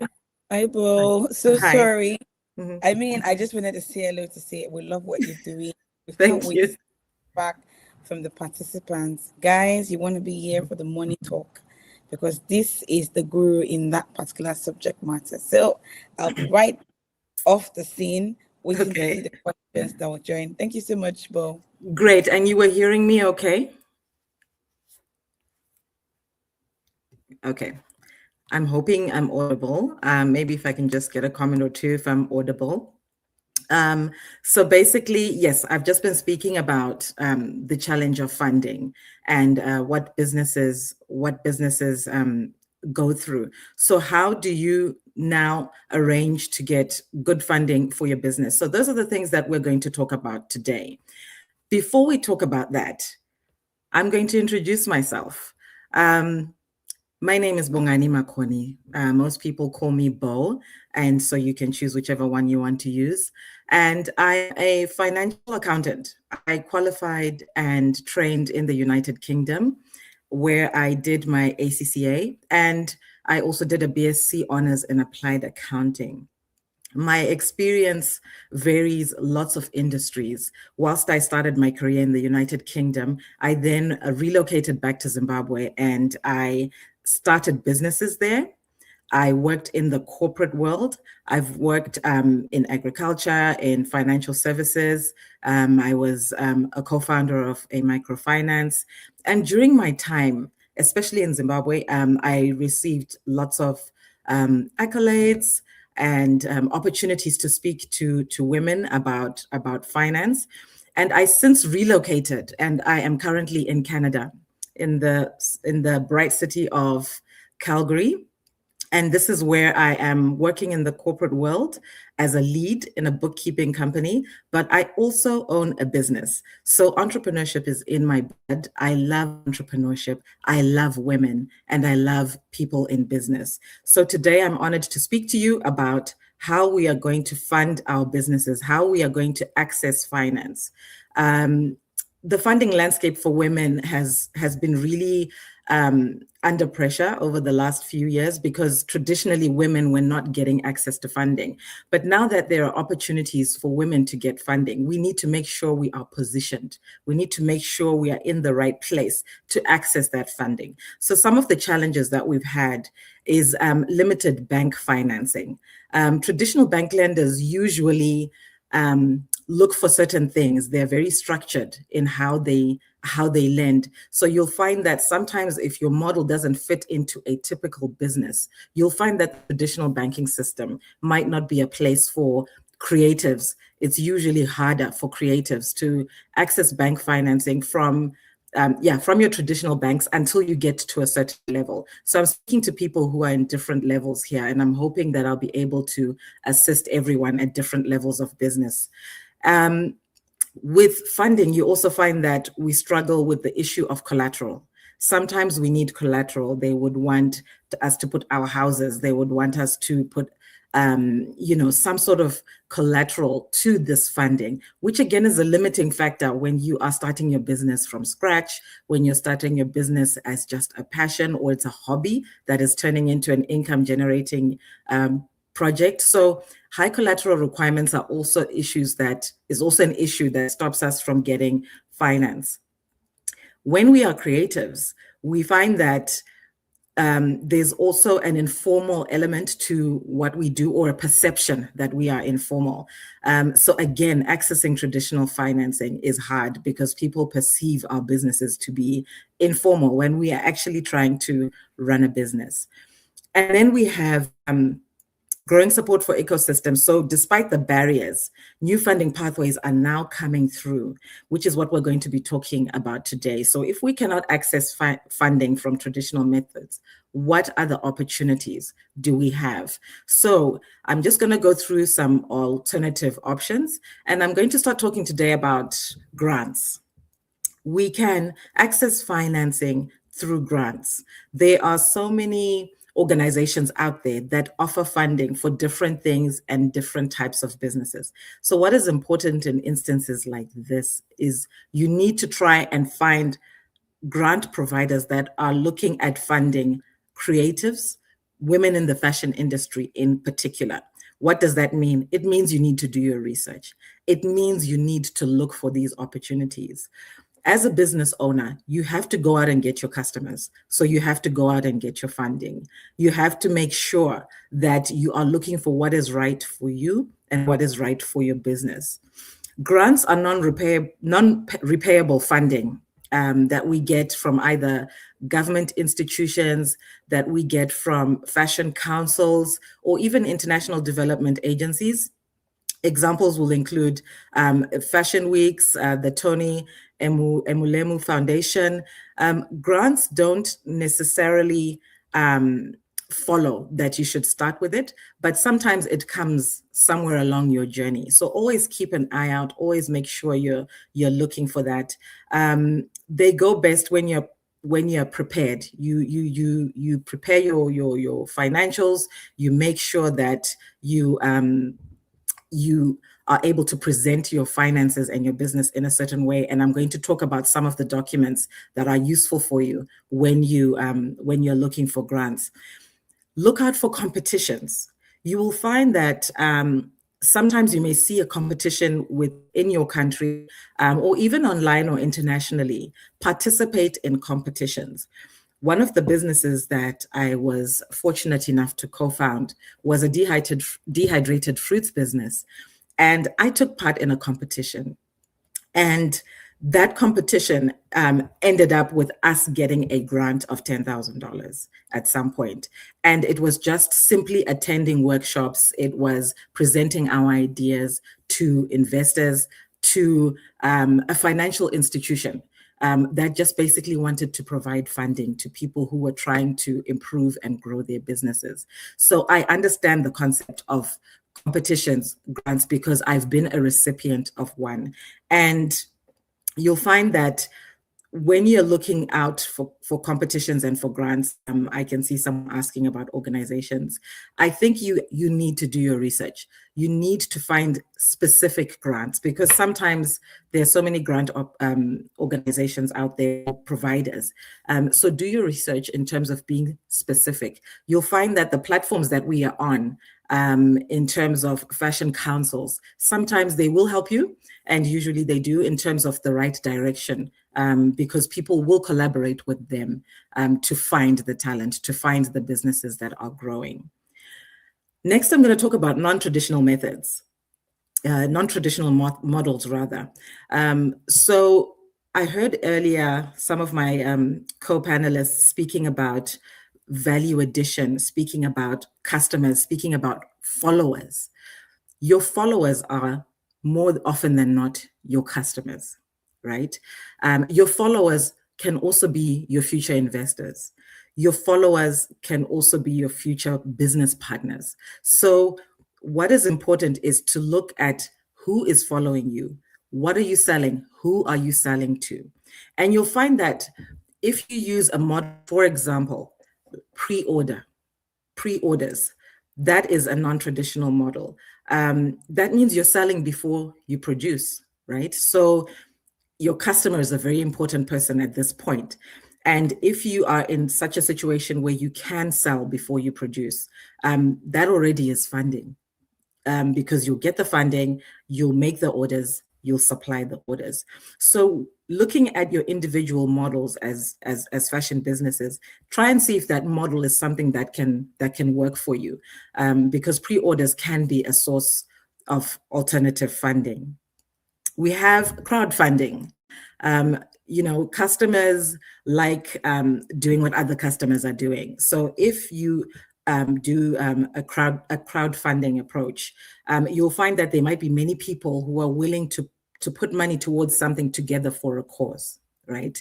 And we've seen how crowdfunding works when people are trying to raise money for someone who needs financial assistance. So in that same vein, you can look at crowdfunding to be able to fund your business based on people who like what you're doing, who are like-minded, who want to see you grow. And as a group, they will fund individually small amounts and be able to fund you in your business. And the third thing I'm going to talk about is your customers can become your very first investors. You'll find that sometimes someone will buy something from you because they need it, right? And then they'll realize that this is actually a good product. Okay, I want to know the person. I want to know this company because this is a good product. It's doing X, Y, Z for me. So whether it's comfort, whether it's the look, whether it's the fabric, whether it's the origin of the fabric, whether it's the fact that you're just a local entrepreneur producing something locally, selling something locally. Some people buy into that, and some people will then be your first investors. I've had that experience as well, where with our business, we were drying fruit and we were drying pineapples. And one of the suppliers that would give us the pineapples to dry and then they would on-sell, at some point was asking us if there was an opportunity to become part of the business because they had so much of the product. So they were a big supplier for us, but they were now interested in seeing how they could get equity. So that was, for that company, my first experience with someone who was looking to become an investor because they had initially just become a supplier. So I was their customer. Okay, so make sure that you also know your customer, know how your customers are segregated, put them in different buckets to be able to know which customers you serve, because you never know the role that they will play later on. Some of the other things we can look at in terms of strategies for alternative funding is strategic partnerships. This was spoken about in the previous session about strategic partnerships, collaborations. So you are collaborating with other people in terms of design, in terms of, let's say you're looking at Fashion Week, you'll be collaborating with other people. The same thing will apply when you bring this back towards the finance side of your business, towards the funding side of your business. Sometimes strategic partnerships are not for the visible side of it, but are for the back end of your business, where we are saying that you're collaborating with people who can bring resources. So maybe you're collaborating with a fabric house. Maybe you're collaborating with a supplier of some sort of a material that you then use in your fabric. Or you're collaborating with an actual designer or with a brand. Again, I will refer a lot to some of my previous speakers because they were saying that really impact this funding side. So if you are good at the making of the product, you might want to remain good at the making of the product, and you collaborate with someone who can be a brand. So sometimes our business doesn't have to be from beginning to end me. It can be from beginning me, I make it, but maybe it's rebranded and it's resold as something else, and that is where you're going to make your money from. I found that with one of the businesses I used to run, we would get many customers who wanted the end product as a customer, and some of them took that product and turned it into something else. So again, who is your customer? You can be a middleman when it comes to your business. So don't overlook strategic partnerships in that sense, because again, that could be a place where you start, and that could be a place which will then propel you, or that is exactly where you stay. If you look at businesses, any type of businesses, even if we're not looking at fashion, there are different stages and various links within the process of a certain product or a particular service. So you have to position yourself as well within the fashion industry. Where am I positioned? And then what funding do I need, or what collaboration do I need? Sometimes we overlook diaspora investors. Investors are everywhere, and there's been a lot of spotlight in terms of Africa, in terms of African creative industries. A lot of people internationally are now looking for opportunities to partner, because this is where the original ethnic raw material comes from that people are now embracing, even in the international space. So never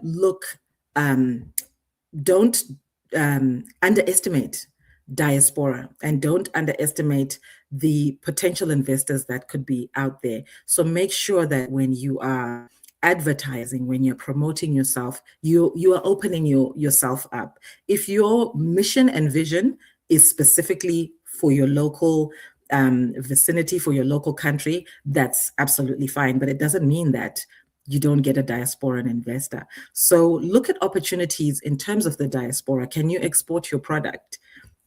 I love everything from Africa. I'm an African at heart. I'm an African by birth. So for me, any opportunity to be able to spotlight Africa is something I'm so proud of. So there are people out there who would be prepared to invest in an idea that would be spotlighting their country, that will be spotlighting their own industry that they're in here. So strategic partnerships are really important, and we really need to consider those and look outside the box, because here we're trying to look outside traditional methods, which we've found to be a hindrance to us as entrepreneurs, as small business, as starting businesses. And finally, in terms of a strategy, before I move on to the next session, I'm going to talk about community. We have community, we have people around us. Mentorship was mentioned earlier, and I am a strong, strong advocate of mentorship. I am a product of mentorship. I had a business that I ran, and I had a mentor, and I won a business award, a national business award. And I know that my mentor had something to do with it in terms of helping me present myself, helping me change the outlook of my business to be able to be seen on a national level. So you find that when we start our businesses, some of our first customers are family, some of our first customers are friends. Some of those first customers who are family and friends may also be interested in putting money in the business, sometimes from a distance, sometimes they want to help. If you get into such opportunities where family or friends invest in your business, please treat it as a real investment. Treat it the same way you would treat that money if it had come from the bank, if it had come from an international investor, if it had come from the biggest fashion house in the country. Treat it the same. Why I say that is because when you treat it the same, they will know you're using the money they've given you or they've lent you well. They will put more, they will advocate for you. So when you get funding from within your community, from within your network, it also says something about your business ethic. It also says something about your vision, about where you want to go. So ensure that you treat that money the same way you would if you are borrowing from a traditional bank. I know that in my country, we have it in terms of savings clubs or stokvels or SACCOs, and across Africa, we've got them, Kenya, Nigeria, Ghana.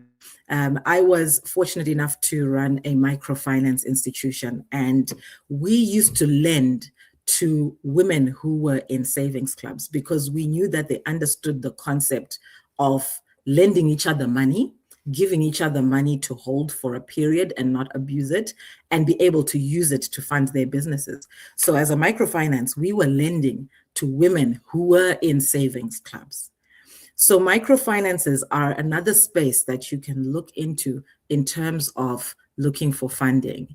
Microfinances are smaller versions of your big traditional banks. So their requirements are not as stringent, and they also look at your vision, your trajectory. Where do you want to go? Because they want to empower you with financing to be able to help you to grow. So they will start with lending you smaller amounts of money normally, and they will look at your business a little closer, but with a caveat that you're looking to start at a certain level and then you're looking to grow.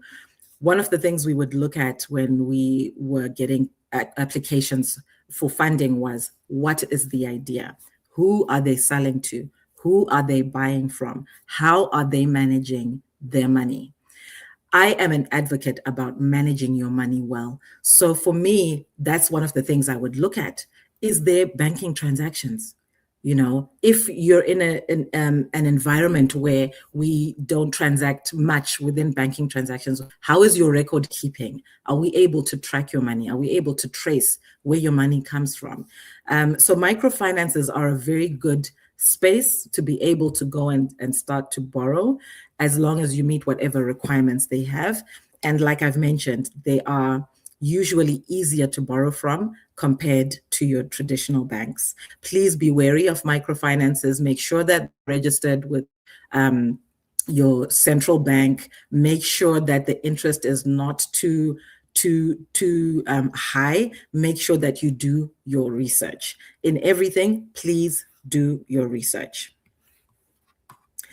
Some of the case studies, that I've seen in terms of brand credibility are brands like Zashadu. Brand credibility will attract opportunity. What is your brand saying? I heard earlier the words storytelling. Your brand tells your story. The same thing applies to funding and to your finances. Your numbers must tell a story. When I look at the applications for funding, I'm saying, okay, what story is this business saying with its numbers? The person looks great, the idea is great, but what are the numbers? So make sure that whilst you have your brand credibility, whilst you're out there selling your product, what are the numbers saying behind the product? Because that is going to impact your access to funding. That is going to impact how much you can access in terms of funding. And when I look at Zainab Ashadu's business, it was established using a strong presence at the Lagos Fashion Week. And that building of the brand credibility then attracted people who wanted to work with her. So use your visibility to attract attention as well. Pay attention to how people perceive you. Pay attention to how people interpret what you're doing and interpret how you're running your business. So please prioritize your visibility, because what we see also makes an impact on what we then look at when we're looking at your numbers. We have a very successful Zimbabwean fashion designer called Joyce Chimanye, and she has built her brands through partnerships. I know recently she has partnered with the Matopo Women's Art Association in Zimbabwe, with the German Embassy in Zimbabwe, the Fashion Council of Zimbabwe, and My Beautiful Home. Those are some of the partnerships that she's had in building her brand, which include Vanu Vamwe and Zuva. And I had the privilege of even seeing her workspace and seeing her beautiful stores, and sometimes when we start, let's not lose hope. Let's be encouraged that once you start and you keep going, someone is going to see my brand. Someone is going to see me because I'm visible. And some of these opportunities come. So, the German embassy partnering with her means that they've seen something that she has as a brand that they want to be associated with. So again, look at embassies. Embassies are very good with grants as well, and competitions. So look at the embassies that are present in your country, and also see if there are any programs where they are looking to empower entrepreneurs and empower ideas. So again, whilst we look for opportunities, we might not need to be too specific to fashion, but looking at entrepreneurs and business owners type of funding, and then you present your idea, which will then be fashion. So what am I saying here in terms of a key lesson? I'm saying that partnerships can be a function of capital, and the right collaborations are going to bring you that access to funding, that access to network. When we are seeing your products online and we are connected on LinkedIn and we are following your page on Instagram, we are also part of networks ourselves, right? So it means that if we see or someone in our network who's looking to invest, we are able to direct someone to the right place. Just about 4 or 5 days ago, I saw a message in one of the networks I'm in where there was someone who wanted to invest $60,000.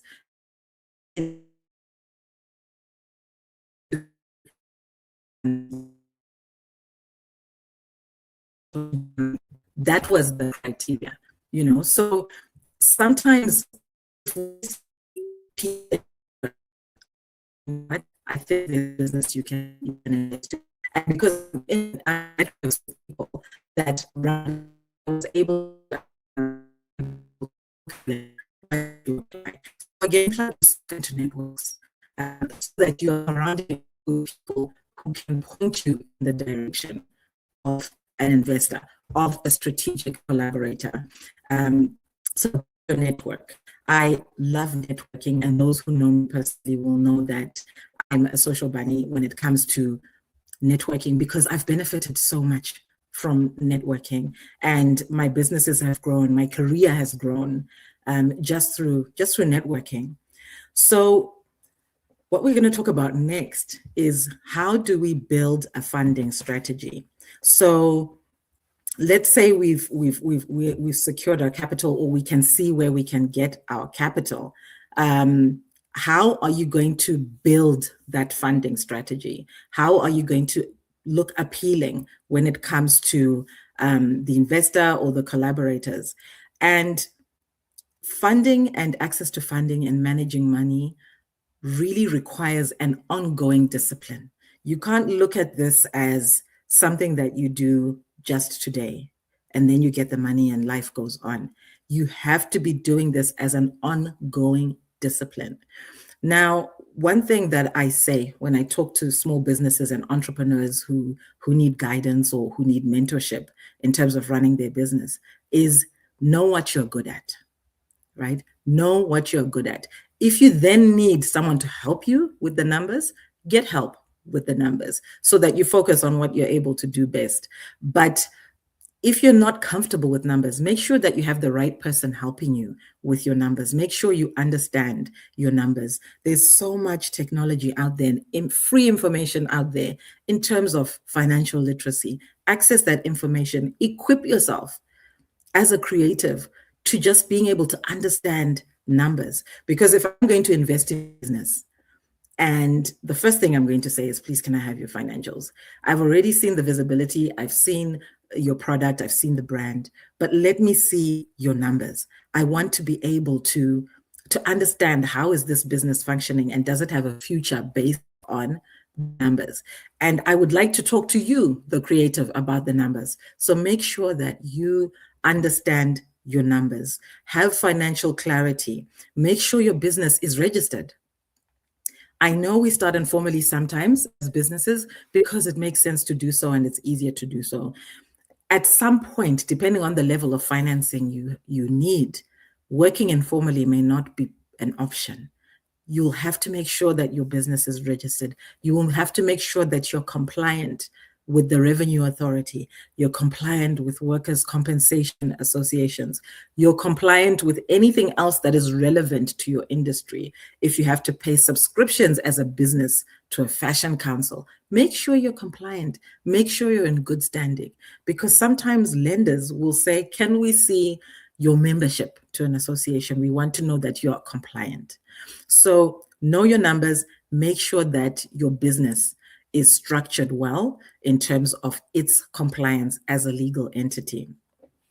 Choose the right tools when it comes to managing your numbers. Make sure that if you then access the loans, if you then access the grants, that you've accessed the right one that's suitable for you. And then build relationships. Your investors, your councils, your embassies, diaspora, each plays a part. Find the one that is suitable for your business and start building and working on that relationship. You have to prepare your business to be able to borrow. You have to prepare your numbers to be able to borrow. So to attract funding, investors will look at three main things, which I'm going to talk about. A clear model. What do you sell and who buys it? I need to be able to see straight away what your business model is after having a conversation with you or after reading your business overview. I need to be clear.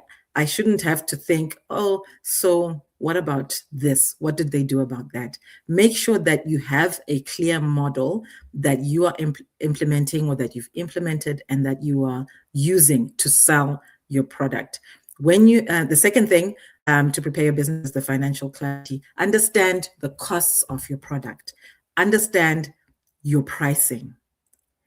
Understand your profit margin. So if you buy your fabric for $20 and you are selling your product for 22, are you really able to say that $2 is enough for you for the margin and to cover the other costs like labor, your tailors, or whatever the costs you incur are? Make sure you understand that breakdown so that we can see that you are making money and so that you can also understand if you are making money. Businesses as they start, yes, may be loss making, because what we're saying is we're putting in more money into the business before we're making it. But when we look at one item that you're going to sell, does it make a profit? That is what is important to understand. And that is what is important to know when we're talking about funding, because we just want to know as funders or as lenders that there is a profit and that you are making money. A third thing that you can prepare your business with is your brand credibility, which I've spoken to. So you need consistent brand presence, professional presentation, because again, if you want to borrow money, present yourself well. Make sure that the lenders can trust you, customers can trust you. So those are the three things you can use to prepare your business. Know your numbers. We've spoken about knowing your numbers. So the cost of goods. Break even. Break even is saying, how much do you need to sell to cover the fixed costs of your business? That is something that you also need to understand for your business, because again, when you borrow money, the lender wants to know if you're able to meet your expenses and how many things do you need to sell to be able to pay rent? How many units do you need to sell, or how many events do you need to host to be able to rent, pay your workers, pay yourself, buy your materials? That is another key element to knowing your numbers. Understand what is called your break even point. Understand your cash flow.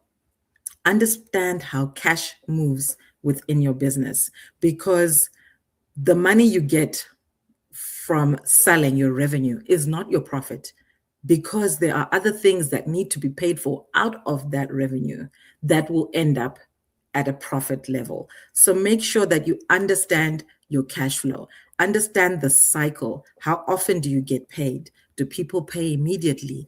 Do people pay after 30 days? Do you offer credit? All those things are very important, because when you have access to funding, how are you going to repay that funding if you don't understand your cash flow cycle? So it's important to understand how money moves, when money moves within your business, both in and both out, both in and out. Understand how the cash moves within your business. Understand funding requirements. Understand what the lender needs from you, but also understand what you want as a business. What do you want as a business? It's very easy for us to say, oh, I need funding. How much do you need? And why do you need that much? So understand what you need the money for. Understand how much you need. So be very specific when you're applying for grants, when you're applying for loans. Be very specific. I need $15,000 to be able to produce 40 units of this product. I need $20,000 to be able to host this show so that I sell tickets at this much, so that I have this many people coming and I will make a profit of X. So make sure that you understand the amount that you want to borrow, understand why you need to borrow that amount. Sometimes we get excited with the numbers. So for example, the lady who wanted to invest $60,000, it's a lot of money. And wouldn't it be nice just to get $60,000? But do I need $60,000? Or do I need $15,000 to produce 40 units of my garments to be able to do X, Y, Z? So understanding why you need that money and how much you need of it is very important, again, when you present this to somebody who wants to collaborate with you, somebody who wants to fund your business, somebody who wants to have equity in your business, so that they know that you know the numbers. What are some of the common mistakes that we encounter or that we do as business owners when we borrow money? One of the common mistakes is tracking our financial records. So we borrow the 60,000 and we immediately go and buy equipment. We immediately go and buy fabric. We pay our salaries. We do a few other things, and then we don't track. We don't track what's happened to that money. We don't track what that money is being used for. We don't understand whether that money was used for day-to-day processing, or was it used to grow and buy equipment? Was it, buying assets? So not being able to track financial records accurately usually means you're not going to be able to manage that borrowing very well, which increases your chances of defaulting, which increases the chances of you getting into a bit of a mess when it comes to then repaying your loans and being able to continue functioning your business. So make sure that you're tracking your financial records, you're tracking the money you're borrowing, you're tracking the money you're repaying. Another thing we tend to do is we price too low and we sell too quickly and we grow too quickly. And once we do that, we realize we actually need more to be able to sell at this level. So make sure that you understand your pricing. Make sure that you're compensating yourself adequately with the right pricing. Look at your costs. Look at your expenses. We tend to forget certain expenses that are not directly related to making the product. So for example, we look at the raw materials, we look at the fabric, we look at the tailor, we look at the packaging, but we don't consider the rent. We don't consider the electricity as much. We don't consider subscriptions. We don't consider marketing costs. Some of those things we forget that we also have to cover those. So make sure that in your pricing, I'm going back to break even. In your pricing, how many units do you need to sell to be able to buy your raw materials and to be able to keep the light on and to be able to have a warehouse or a workspace, to be able to service your machines, whatever it is you're doing, even just valuing your time. So maybe you're not using tailors at the moment. You yourself are the one who's doing the job. Are you valuing your time? Is that time being reflected in your price? Or are you just saying, you know what, everyone wants to buy something at $20, but my time and some of the expenses I incur means I really should be selling at $30 or $35 per unit. So make sure that you're looking at that, because if you don't, it will appear like you're making money. It will appear that you're getting business. And then you realize that, but I'm not even covering costs. I can't even take a salary home, or an allowance home. So make sure that you understand your business model. And one of the mistakes we make is, again, we take loans out without a plan to repay, without a strategy, without knowing what you need to do with money fully. Again, I go back to, I need $15,000 for X, because sometimes we then just borrow and we don't realize that actually we needed more for this to work, or we needed less and now I've just got all this money, and then you don't do the right thing with it. So taking loans is really important, to understand that you have to have a plan to repay. You have to have a plan to service your debt.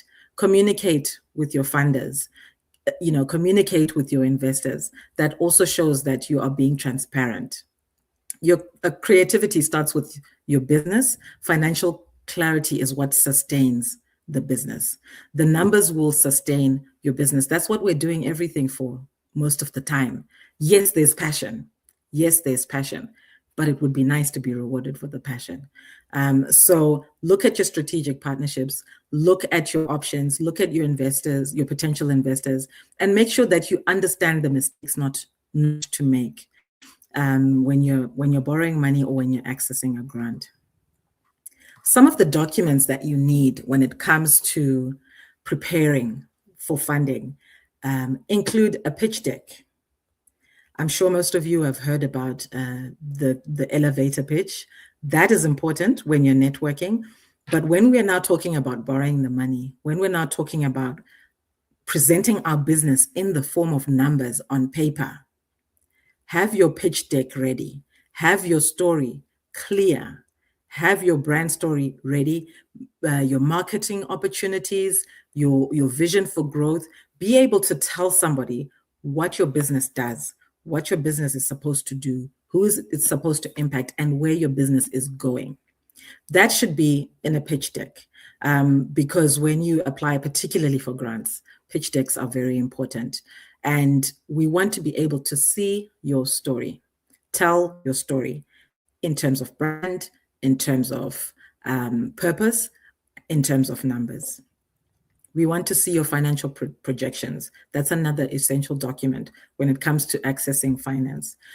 1 to 2 years of financial statements. Some of them want 3 to 5 years of financial statements. If you're running a business that you've been running for less than a year, you still have to have financial records. Some of us think that it's an informal business. I'll just make sure I know that I made X and I paid Y, but document it. Even if you're selling 2 garments at a time, because when you're selling 200, 300, 2,000 at a time, you need to have already set up the systems that can cope with being able to record that efficiently.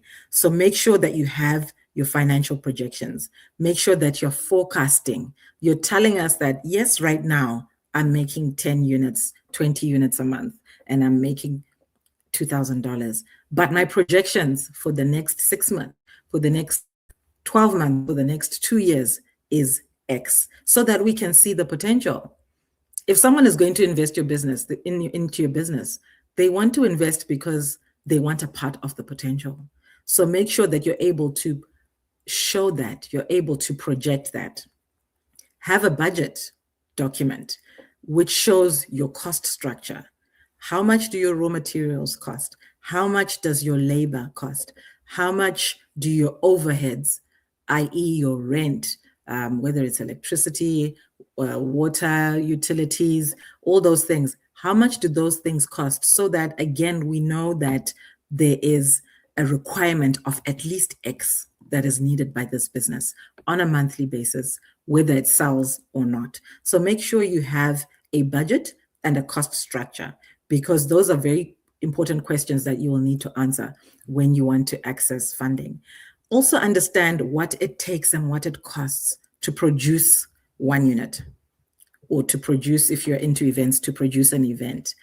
Understand what that cost structure is, because again, how do you produce something? How do we get to the point where you sell? Understand all the costs that come in, including transport, including packaging, including delivery, including going to collect your raw materials. Make sure that all those things are in there. An essential document that is also important to have to be able to access financing is your brand and your growth strategy. So how are you going to get this business to the next level? How are you going to use this money to get you to the next level? So who is your target market? How are you positioning yourself? How are you going to scale your business to grow so that the money is safe that you've borrowed and that you will give back, or that the grant that you've been given is going to be put to good use?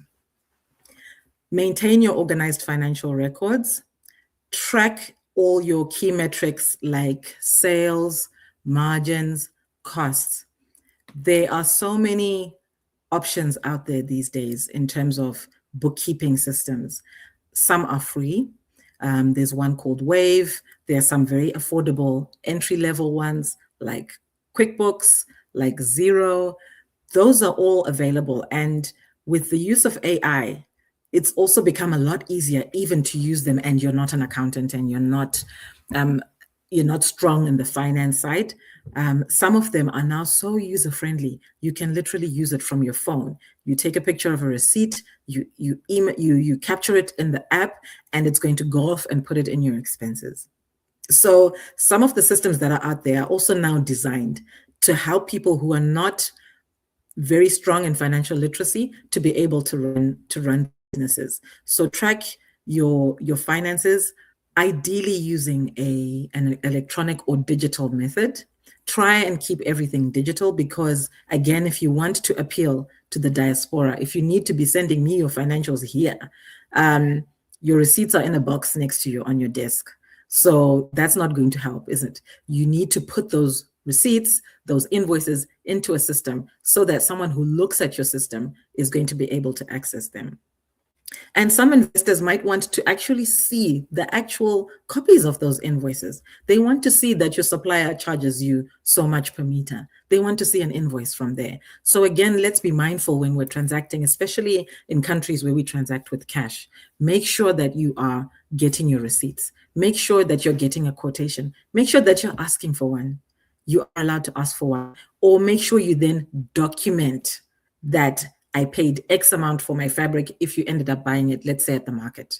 So make sure that you're documenting everything so that when you're presenting it, you're saying, okay, I get my fabric from the market, but I don't get receipts. However, this is how much it costs per meter from this person, and so on.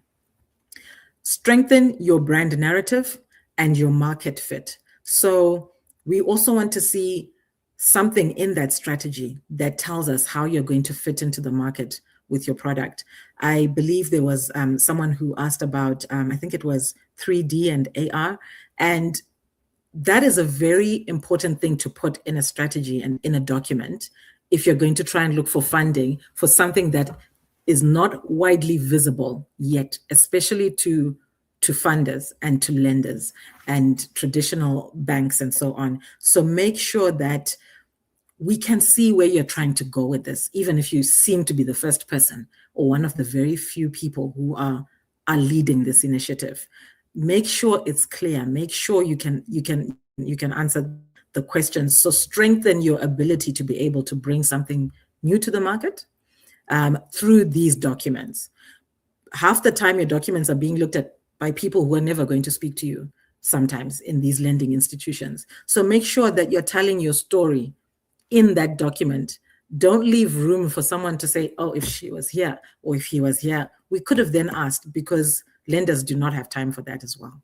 So make sure that your story is being told in its completeness, in full, so that someone can make an informed decision.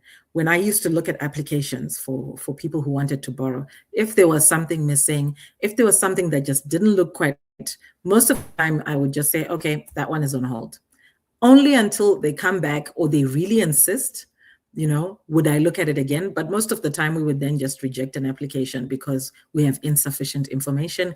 There's no clarity in terms of where we're going. So successful fashion brands combine the creative vision with the strong financial discipline and a clear strategy for growth. As I wind down, I'm just going to talk about your action plan. What is your action plan? Your action plan is to know your numbers. I cannot emphasize this enough. Know your numbers, have financial clarity, because that is going to be the foundation of accessing money. That is going to be the foundation of accessing investors, accessing people who are going to pour money into your business. Register formally, understand your costs, and then explore your funding options, which is what I led with when we started. Look in the market, look online, ask in your network, check what opportunities are available for businesses, for people in the fashion industry, or even just for a startup. Sometimes you're just getting funding as a startup, whether it's a startup as a hospitality business or as a fashion business. They're just looking for people who are about to start or who have just started their business. So make sure you understand what the funding is targeted at so that you can also tailor your business plan to suit the funding. You can also combine different accesses of sources of funding. So you can combine grants with loans to be able to get your business to the next level. Just make sure that you do something that you can cope with, and make sure that you have someone who's helping you. If you're not financially strong, make sure you've got someone who can help you with the numbers, with your documents. And also mentors come in here in terms of, does this seem like a good idea? Mentors can be from any part of the industry, either within your industry or someone who's actually an expert in the thing that you need. So maybe your mentor for your business could be a financial person, because that is where you need the strength to help your business and be able to guide you once they've helped you with your numbers and they help you look at your numbers. And then build strategic partnerships. So be intentional about the people that you interact with. so that you come across the right people. Be around people that can also introduce you to different networks, and also pursue alignment, not just funding. So in everything you're doing, make sure that you're also aligning to the trends. You are aligning to what is expected of such a business or such an entrepreneur.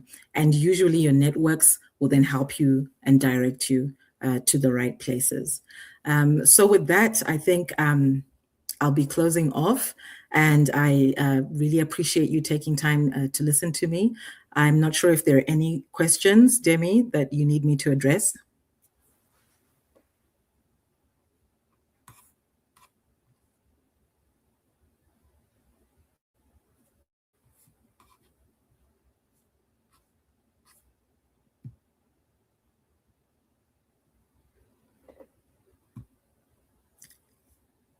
Okay, let me have a look at the ones that I can see here.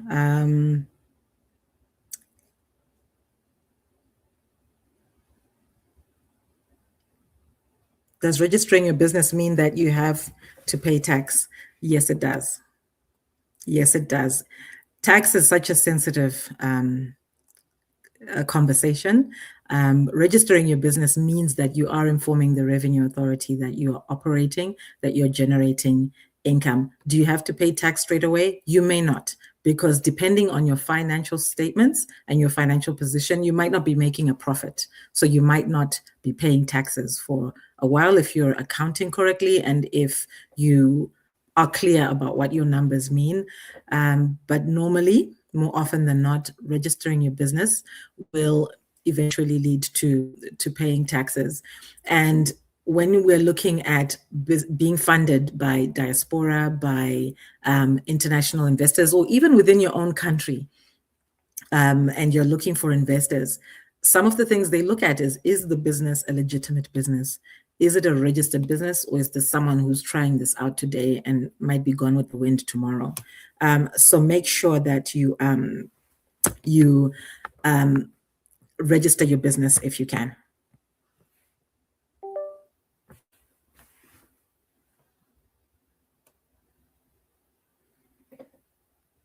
Are there any other questions?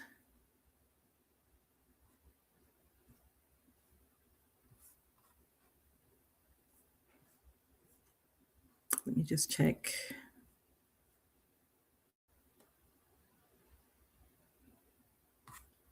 Okay, I'm not sure if there are any other questions, but I'll hand over back to you, Danny. Thank you. Hi, Bo. Hi. Hi, there was a question on your screen, actually.